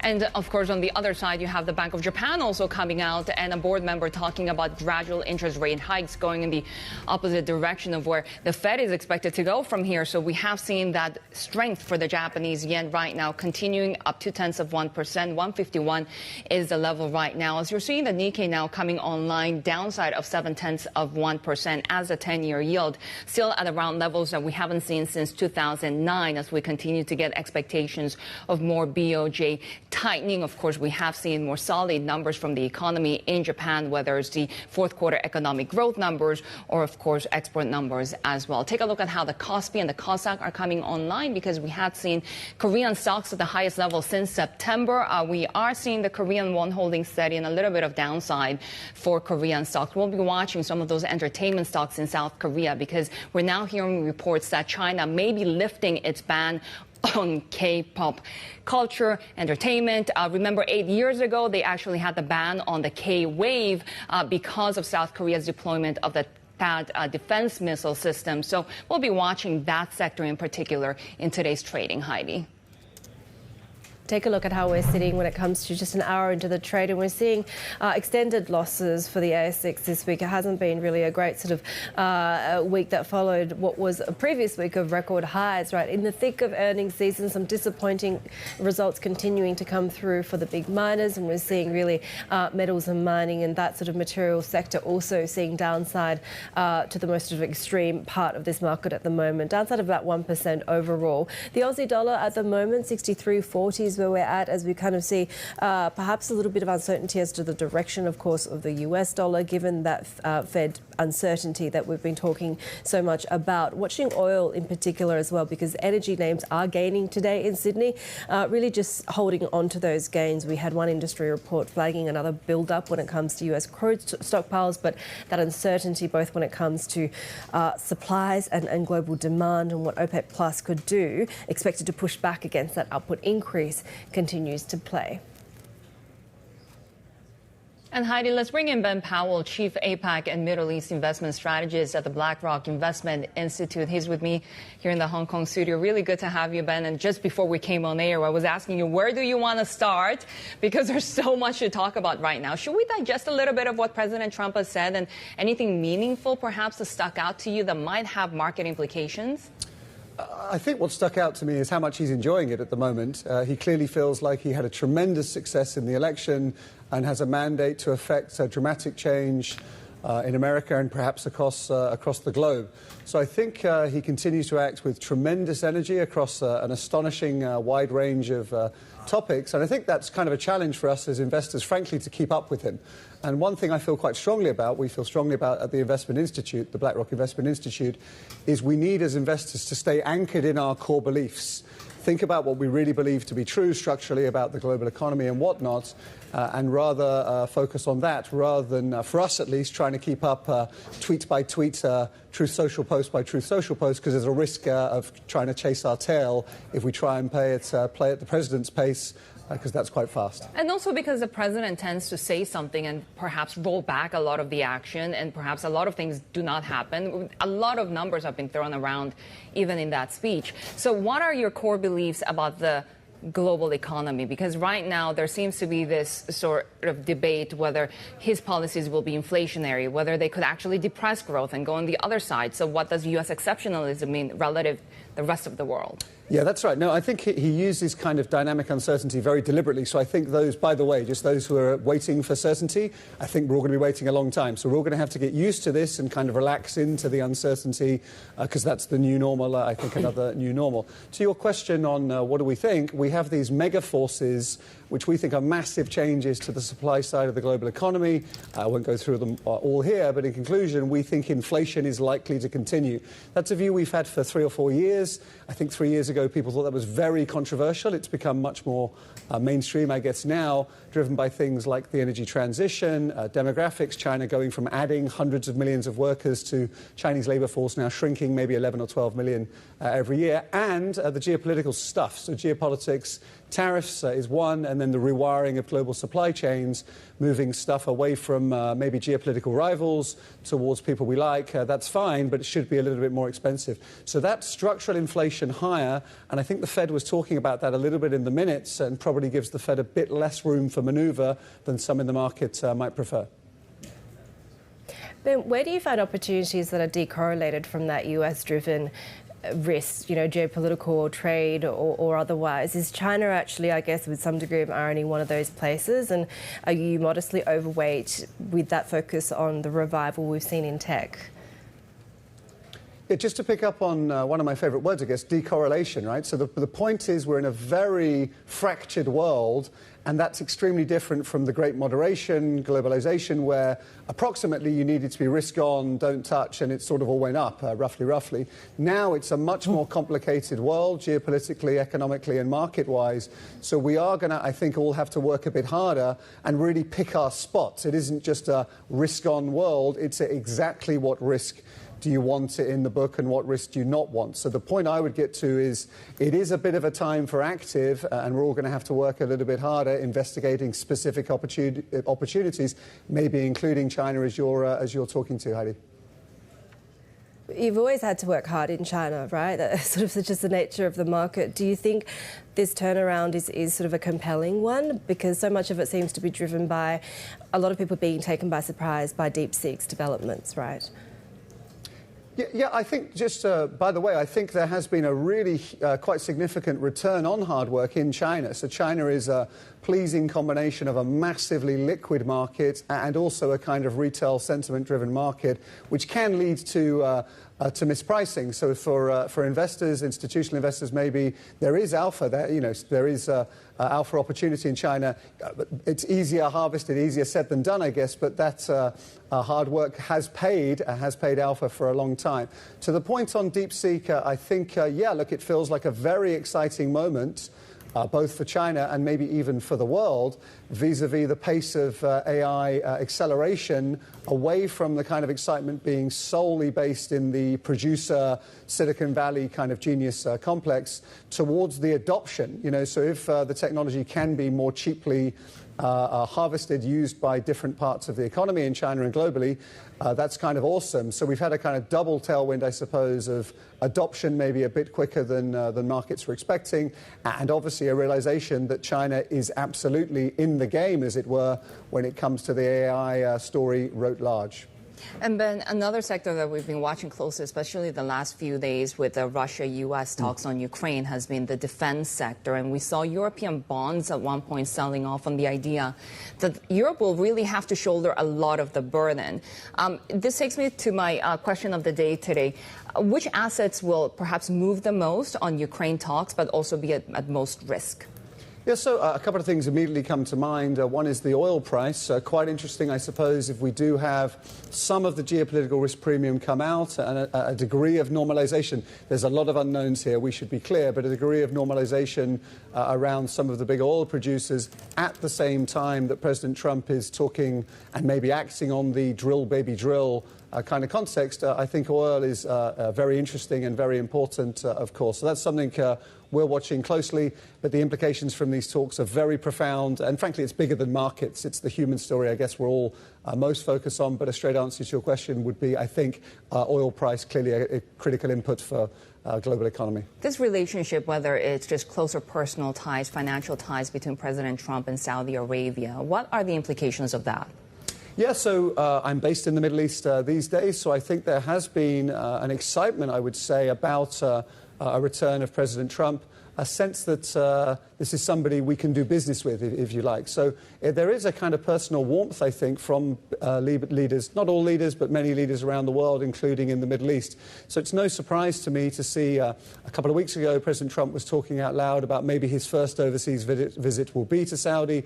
Today he's talking at this Saudi investment conference over in Florida. So I think the kind of connection between the US and the Middle East, Saudi specifically, obviously goes back decades, is a critical kind of part of American foreign policy. It has been for a long time.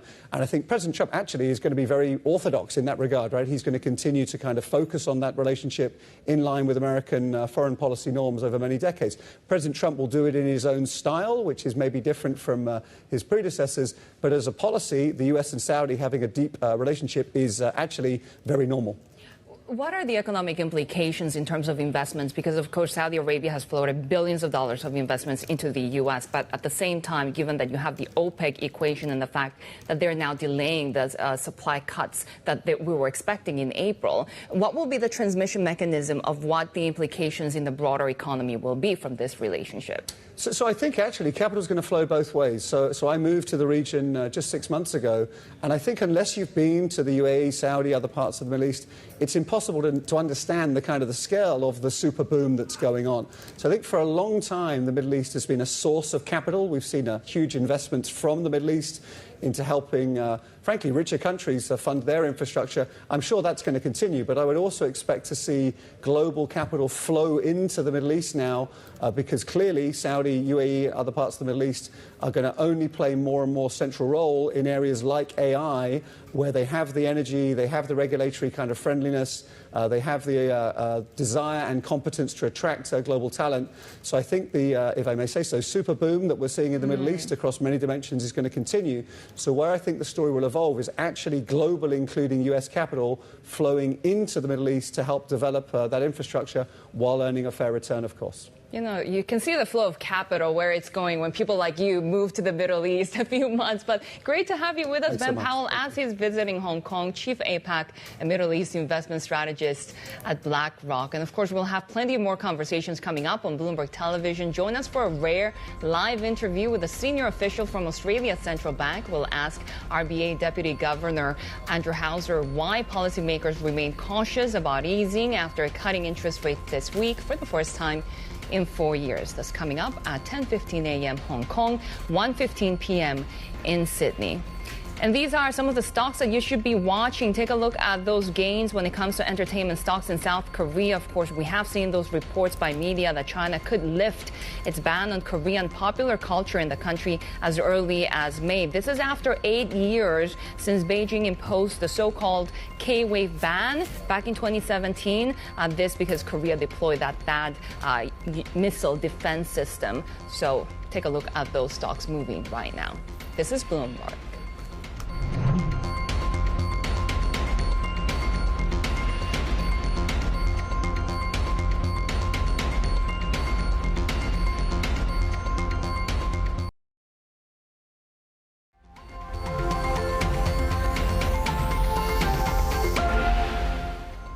I love Ukraine, but Zelensky has done a terrible job. His country is shattered, and millions of people have unnecessarily died. And you can't bring a war to an end if you don't talk to both sides. You got to talk. They haven't been talking for 3 years. So we hope to see a ceasefire soon and to reestablish stability in Europe and the Middle East. The new Trump tax cuts will also include 100% expensing for new factory construction in the United States and anything else that you're going to buy with capital. If you buy something that is going to be good for our country, we're going to let you expense it. President Trump speaking in Miami at the Future Investment Initiative Priority Summit hosted by Saudi Arabia's Sovereign Wealth Fund. Let's get some more from our Bloomberg's politics editor Laura Davison, also our senior editor Michael Heath, for just to unpack. And I'll start with you, Laura, in terms of the breadth and length of what we heard from President Trump. Myriad topics, really, a lot of anecdotes and a lot of numbers as well. What did he get to when it comes to this efficiency drive? Yes, this was one of the key talking points he clearly wanted to bring tonight. He, sort of touted, some of the savings that Elon Musk has found so far. Some of these they're overstated. He also indicated that perhaps he's, not fully on board with everything that Musk is doing, noting that Musk has his own faults as well. But he did throw out some very big ideas on what he might want to do with some of the efforts that Doge is doing. He suggested that they might be able to balance the budget within the next year or two. He also floated this idea that Elon Musk had recently started engaging with on social media about these Doge dividends, or some sort of payment that would go out to American households as a result of the savings. That is right now still a pipe dream. Doge has only found about $8.6 billion by their own accounting of savings here, and that really just amounts to a couple dollars per household.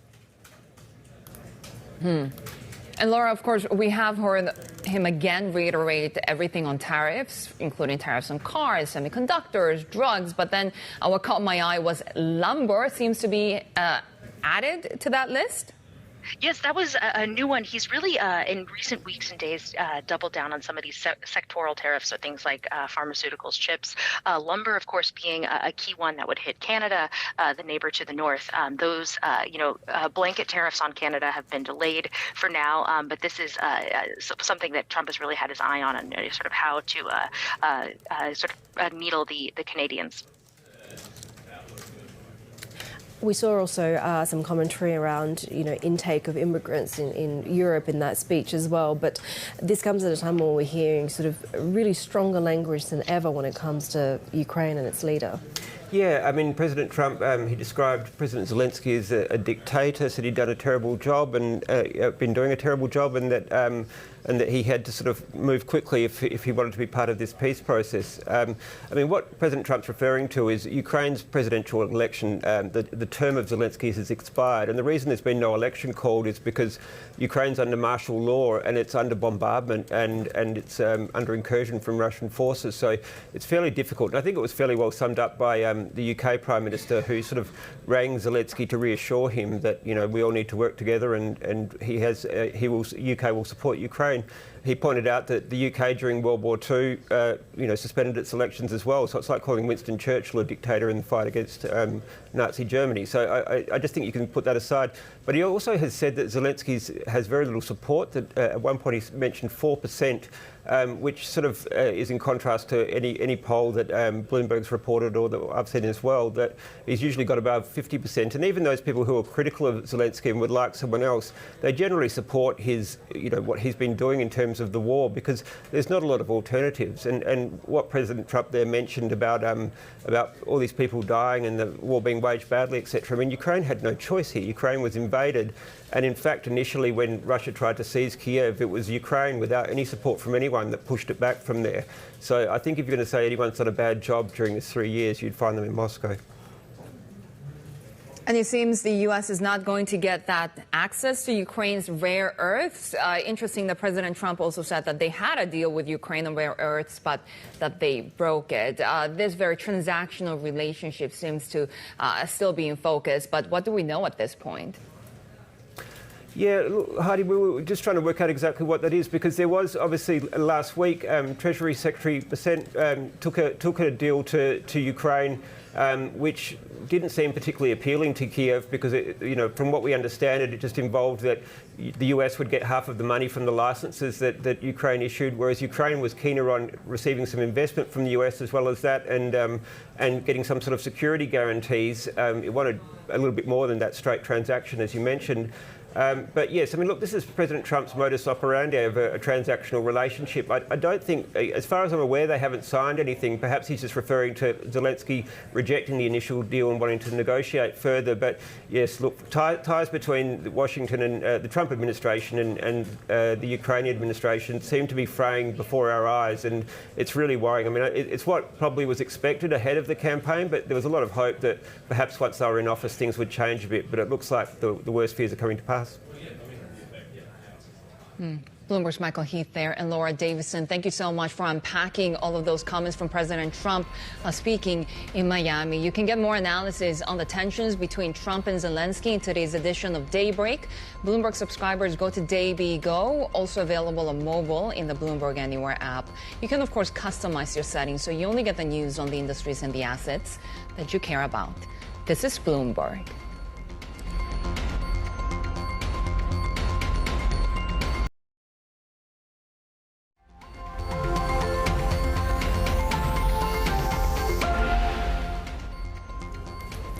Well, shares in Fortescue Metals travelling at this. We're just about an hour and a half into the session, really extending those losses now by 7.5% is what we're seeing.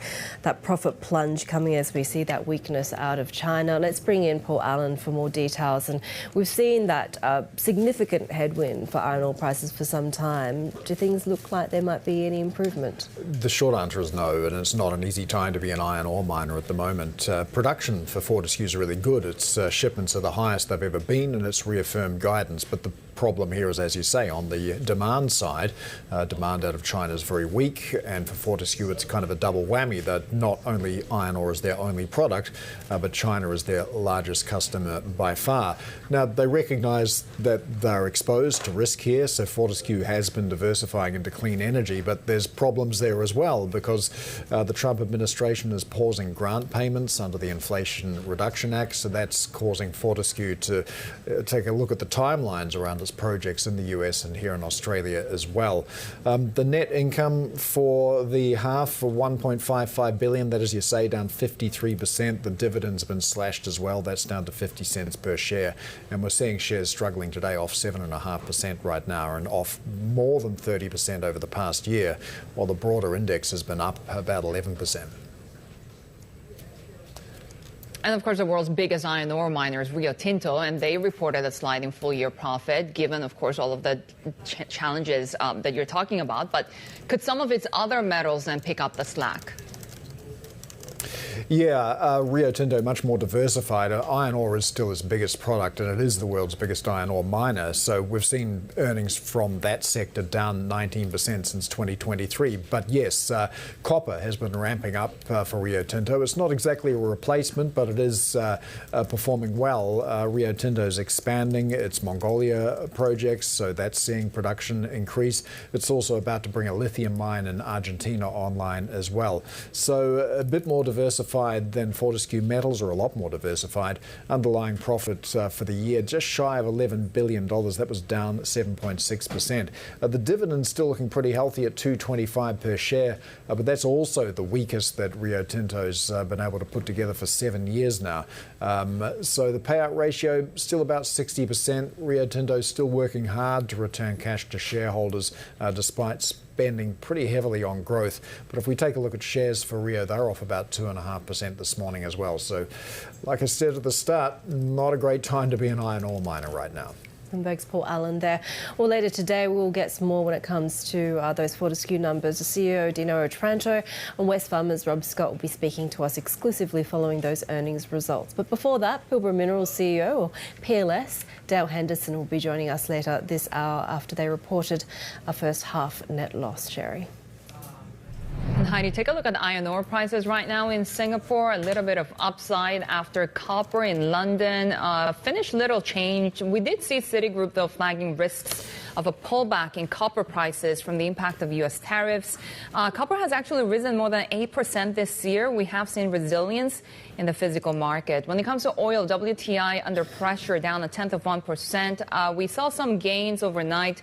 An industry report flagging another build in U.S. crude stockpiles, but of course, everything that we talked about, Heidi, uncertainty over global supplies as well. Let's take a look at how European futures, Shery, are opening at the moment. Of course, so much sort of geopolitical at the risk, given what we've heard from President Trump, even just over the past couple of hours. Further downside there in that futures picture after European stocks did drop already by the most in over 2 months on rates, as well as these ongoing trade tension woes there. This is Bloomberg.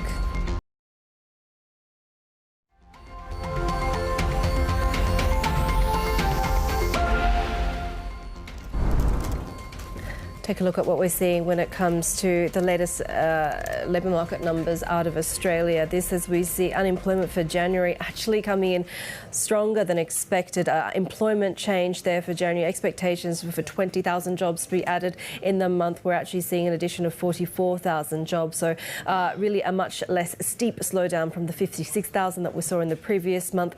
Unemployment rate holding at 4.1%. That's in line with expectations and picking up from that a little bit higher from that 4% in the previous month of December. Full-time unemployment, we saw an addition of just over 54,000 jobs there. Part-time unemployment seeing actually a contraction of just over 10,000 jobs there. And we see the participation rate ticking a little bit higher at 67.3 at the moment. This, as of course, we've come on the back of what was a big week for the RBA. We had that first interest rate cut from the RBA in 4 years.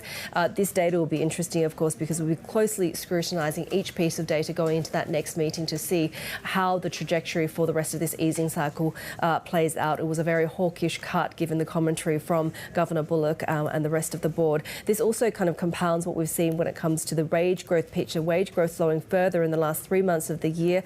That really reflects an easing in price pressures across the economy and supports that move, of course, when it comes to the RBA deciding to cut, even at a time when we continue to see strength in the labour market. But unemployment there really rising by more than double what was expected in that survey. We are seeing that reaction when it comes to stock prices at the moment. So already a pretty down day across most parts of the market, but the ASX 200 is just extending that loss a little bit further at the moment to just about 1.1%. We are also seeing a broad downside here when it comes to Asia, both in terms of the caution that we continue to hear from the Fed, the minutes really showing not a great deal of risk appetite going ahead in terms of what that next move will be. And of course, we've had that overlay of more a tariff talk from President Trump and some geopolitical risks they're playing as well. Shery. Right, Heidi, Alibaba is one stock that we'll be watching in Hong Kong, especially after this blistering recent rally. We do get the reporting earnings on Thursday. The move's putting extra pressure on the numbers later. Let's get more with our tech reporter, Annabelle Drewler-Bell, before I go to Alibaba. So this is our second time in studio together.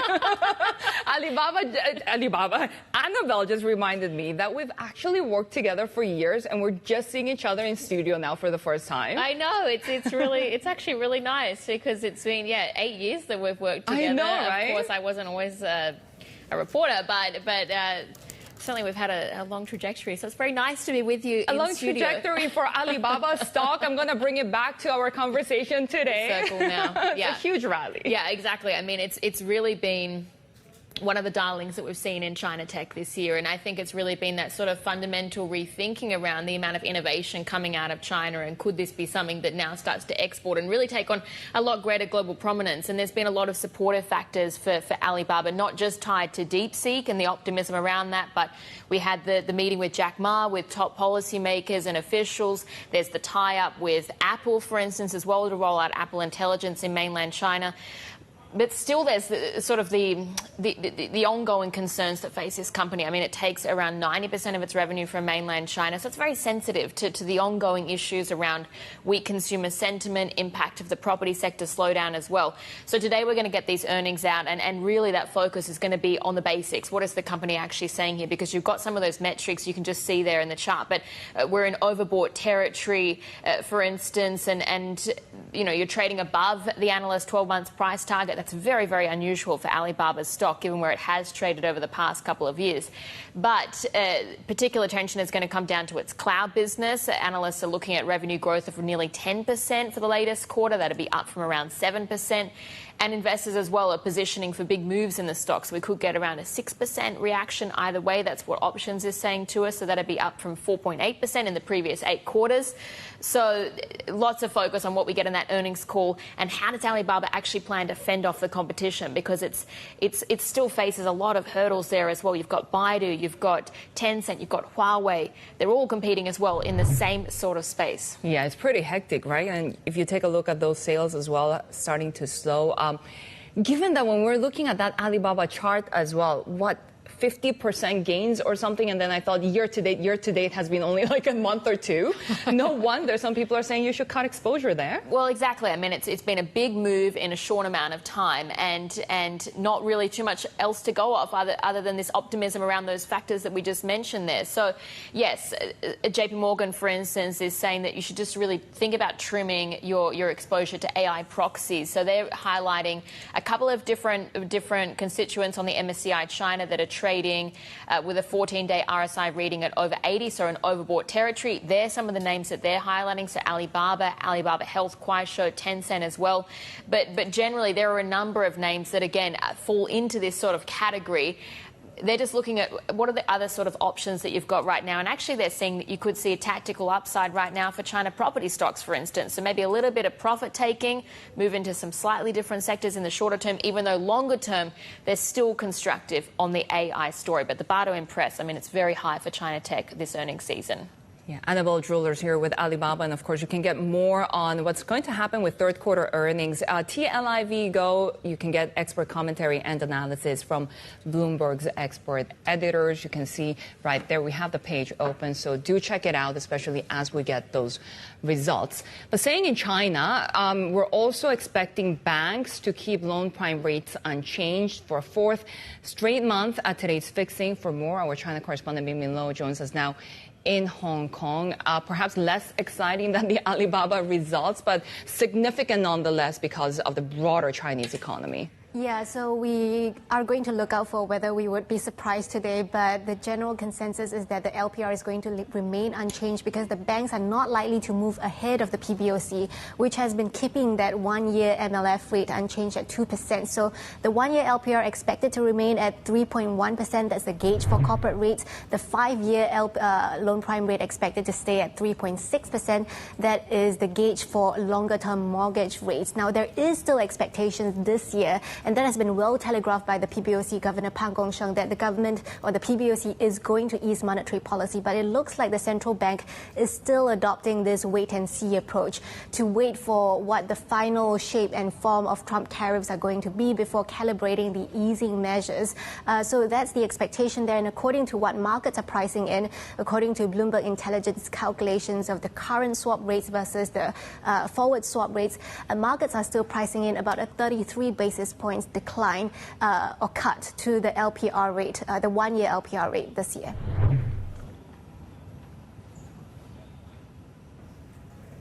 We're also watching the flattening yield curve, right? Does this suggest that we're going to see more action from the PBOC? Yes, that's possible because if you look at the yield curve now, the gap between the 10-year and the 1-year is at the narrowest in about 7 years since 2017. It's now hovering at around 20 basis points versus about 80 basis points at the end of last year. And there are several reasons for this. We did see this broad sell-off across the curve, partly because of this rotation back into Chinese equities, the revival of a risk appetite there. But the sell-off is faster at the shorter end of the bonds. And yes, that is partly because the the one-year bonds are more liquid than the longer-dated bonds. But also, it does reflect this bearish signal here that markets are perhaps still not very optimistic about the longer-term economic outlook and the reflationary trajectory for the government. And so some economists are expecting that maybe this would prompt the PBOC to take action, especially ahead of the National People's Congress next week. And what they could do is to perhaps resume bond trading, which they had halted previously, to cool the bond rally, or they could maybe cut the interest rates or the reserve requirement ratio as well. Bloomberg's China correspondent Min Min Lo there. And later Thursday, US Treasury Secretary Scott Bessent will be joining Bloomberg Surveillance. That interview happening at 8 p.m. in Hong Kong, 7 a.m. if you're watching in New York. Well, coming up, Pilbara Minerals CEO Dale Henderson joining us to discuss those latest results as they swing to a net loss and refrain from declaring a dividend. That's next. This is Bloomberg.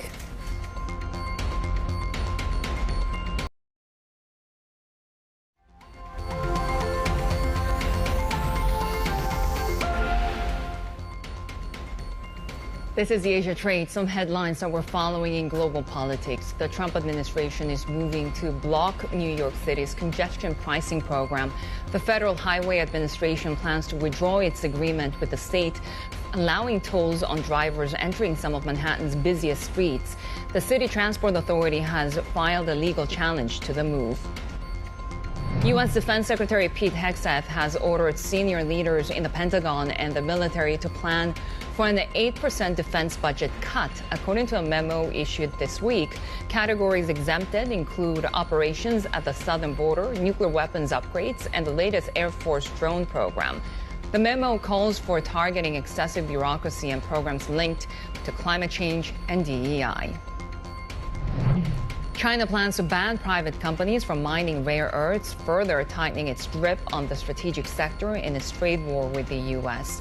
Beijing's draft rules propose only large state-owned groups can mine, smelt, or separate the minerals. Rare earths are used in everything from wind turbines to EVs and have been a part of China's past trade disputes.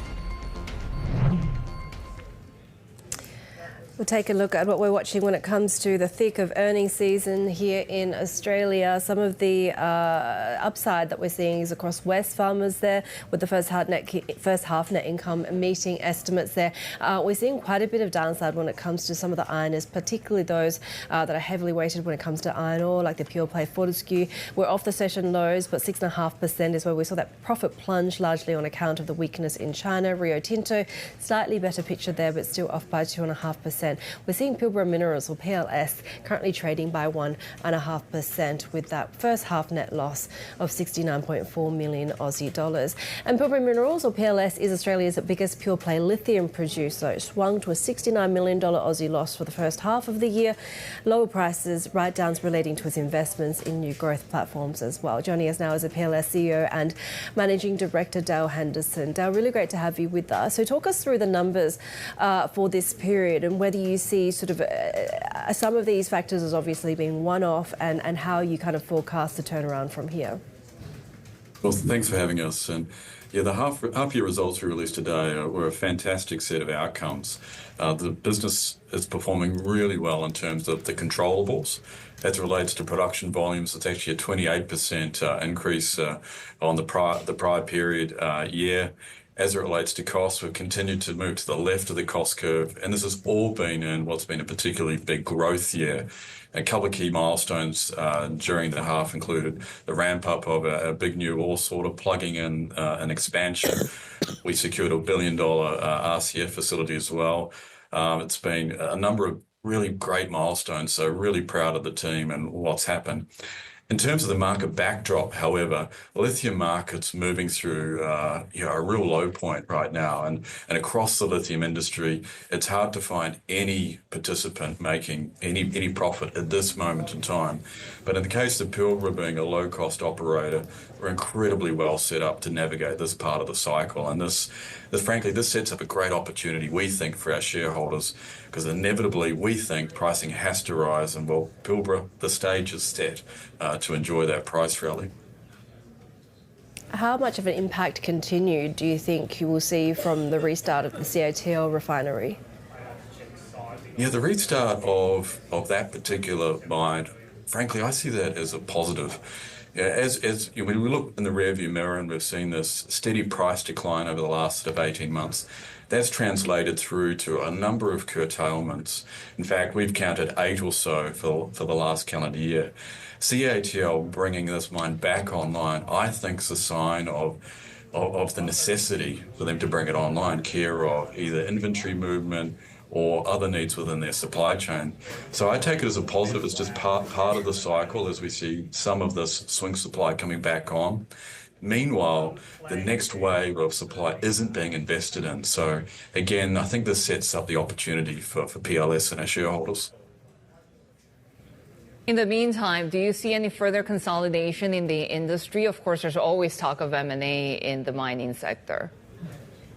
Yeah, there has been quite some consolidation looking in the rearview mirror, inclusive of what PLS has done. We acquired the Kalina deposit, which just completed the other week. In fact, this was another one of the key milestones for the half as PLS steps out globally, acquiring this asset in Brazil. Now, that was what we think is a counter-cyclic acquisition. To your point, this is representative of consolidation. But we're not the only one, and we have seen evidence elsewhere of consolidation. In particular, Rio Tinto brought out the Alchem assets. So is there going to be more? Potentially. We'll have to just wait and see. At least for now, we know that CATL, for example, has restarted a mine in Jiangxi province. So do you expect that to continue to weigh on prices? And what is sort of the broader timeline for PLS when it comes to factoring in your business and the price of lithium right now? Sure. The CATL mine, yes, it brings a level of lithium units into the market, but in the scheme of things, it's not a huge contributor. I don't have the numbers off the top of my head, but I don't see it moving the dial in terms of putting downward pressure on pricing. What I do think is incredibly positive is just the strong demand we're seeing in lithium growth, whether it's EVs, mass energy storage. It is going forward in leaps and bounds. In last year alone, we saw more than a 20% increase for EVs. Mass energy storage was more than a 50% increase on the prior year. And that flowed through to lithium demand, which is more than a 30% increase on the prior year. That was just last year alone. Now, if that trajectory continues this year, well, it's inevitable there's going to be a big shortage of lithium. And groups like PLS will be set up to capitalize on that. Do you have any plans when it comes to lithium brine? Because I do wonder, is there a worry that you're not diversified enough, and is a strategy to perhaps work towards that? Yeah, I think the most important thing is the world needs low-cost lithium units, and that's going to come from the best assets globally, whether that's hard rock or brine. And for PLS, that's exactly what we've got with both the asset we've got at Pilgangoora in Australia and now the Kalina deposit in Brazil. Are we interested in stepping into brines? Well, yes. Yeah, look, it's certainly on the cards. We wouldn't, if we were to explore it, we'd probably do it in a small way, given that it's not our core competence. But we certainly have an open mind to extending our footprint into other natural resources, which are of high quality. There's a lot of reconsideration and uncertainty when it comes to ESG investing at the moment, and we heard even from President Trump over the past couple of hours talking in a pretty unflattering light about ESG efforts. Does that add to the uncertainty when it comes to demand for EVs, and how does that play into your forecasting for lithium demand? What we look to is the underlying demand and evidence of the underlying demand, and it's really, really positive. I mentioned a moment ago EV sales, mass energy storage. Outside of that, we just see more indicators of more demand, and at the core of it is lithium is enabling, frankly, better technology, better products, whether it's drones, robots, you name it. These are new demand sets stepping forth. Now, it just so happens that lithium as an energy storage technology is an enabler for the renewable energy transition. So that's a key benefit, which of course in some cases that's why it's being deployed. But we are not phased about the long-term trajectory. In fact, incredibly positive. We are absolutely set up to capitalise on this incredible growth market. What about Australia? Is obviously an election year. What would you want to see from whoever is in government after that election in terms of policy priorities that could benefit the demand for lithium in your business? Yeah, look, there's two things I think the incoming government, whomever wins, needs to focus on. First, it's about protecting what we've got, so ensuring that the thriving lithium businesses like PLS are well supported and enabled to expand their position further, whether it's approvals, shared infrastructure, so on and so forth. That's what we need. That's the first priority. Second priority is about finding ways to extend that position such that Australians can benefit from the amazing expertise here and the incredible position we've already established for the industry. Those would be the two focus areas. Dale, really great to have you with us today. Dale Henderson, who's a Managing Director and CEO at PLS. Much more ahead when it comes to conversations around Aussie earnings season. Fortescue CEO Dino Otranto and Wesfarmers Rob Scott will be speaking to us exclusively a little bit later on following those earnings results. More ahead on the Asia trade. This is Bloomberg.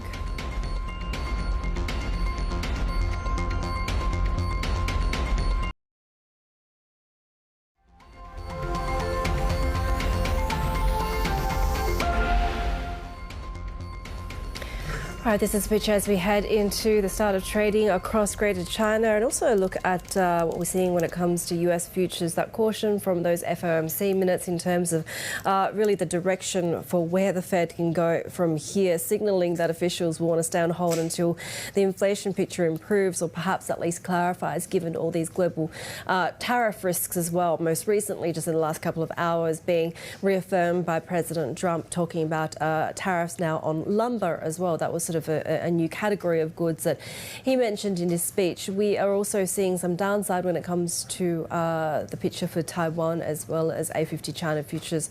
That was the last traded price there, about 0.1% for China. We're really looking ahead to Alibaba earnings as well, that $110 billion rally on the back of the DeepSeek and AI optimism, the sort of turnaround for Alibaba really facing that key test in that earnings presentation there. It could give that the return to the 5-year average of 15 times if analysts say the AI story continues to unfold, I should say, and really to hold firm in confidence, estimating that sales rose 6.5% in the 3 months through December. So that is one that we're watching very closely, Shery.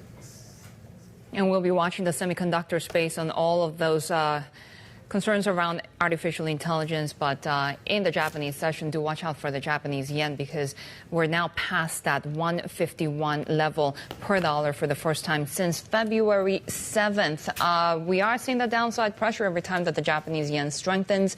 The Nikkei being led lower by consumer discretionary stocks, communication services, and healthcare as well. Of course, we have seen the 10-year yield also holding at that highest level since 2009 after those hawkish comments coming from the Bank of Japan. Board member Hajime Takata saying that it's important for authorities to continue considering gradual rate hikes. The Kospi also under pressure right now, but do watch out for those entertainment stocks after we heard that report that China could be lifting its ban on some Korean popular culture as well. Stay tuned for an interview later Thursday. U.S. Treasury Secretary Scott Bessent will be joining Bloomberg Surveillance. That's happening at 8 p.m. in Hong Kong, 7 a.m. if you're in New York.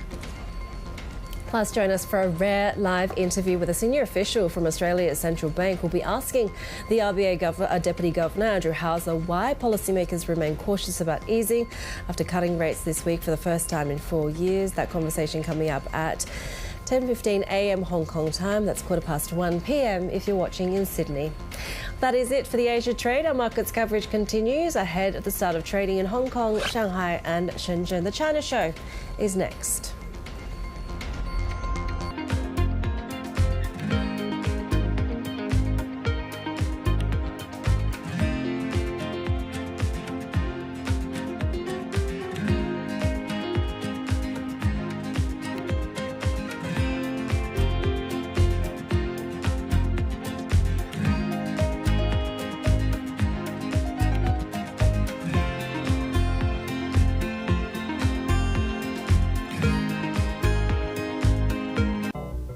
drive productivity and improve efficiency, Prudential has made significant investments in data analytics and artificial intelligence. Janella Frias plays a key role in integrating these tools into the company's processes. We always need people. We're in the people business. But more and more, if we really want to provide the right customer experience, fast access to products, it's about technology. Technology has always been an enabler. Now it's a strategic differentiator. Give me a sense of AI in Prudential. What are you experimenting with? A few areas. One is around customer experience. In our individual life business, our underwriting process has gone from about 20 days to minutes. In our group business, we have partnered with a number of different fintechs to really improve customer experience, to bring on board capabilities, things like claims management, where we can process a disability claim faster and help people get to work faster. How much productivity uplift are you getting and will you get? We're probably getting 10% at this point, but I think over time that is where the value is, and it will then allow us to take our capacity in the form of people and redirect it to more value-add activities. In a nutshell, it means turning the menial into meaningful. It can be both a huge saver of time, but it can also provide real insight. It's the countdown to the market open as we bring you the first trades across Europe. We'll debate the most important stories and what will drive the big investment decisions throughout the morning. I'm Guy Johnson. I'm Kriti Gupta. And I'm Anna Edwards. Join us every weekday morning for the opening trade, live at 7 a.m. here in London. Only on Bloomberg. Context changes everything.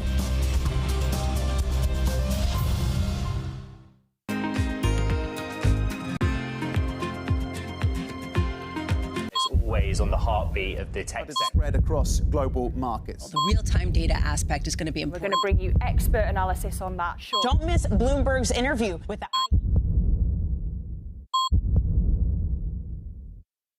It's a multi-trillion-dollar industry. We'll show you what's happening in ETFs like no one else. ETF IQ, only on Bloomberg. Would you say race relations in the United States are much better than when you were growing up in Mississippi, or do you think we've made less progress than you think we should have made? Both. I think that much better than when I was growing up. There's so many people who occupy areas and I never thought I would see them in. But I would have hoped it would be better.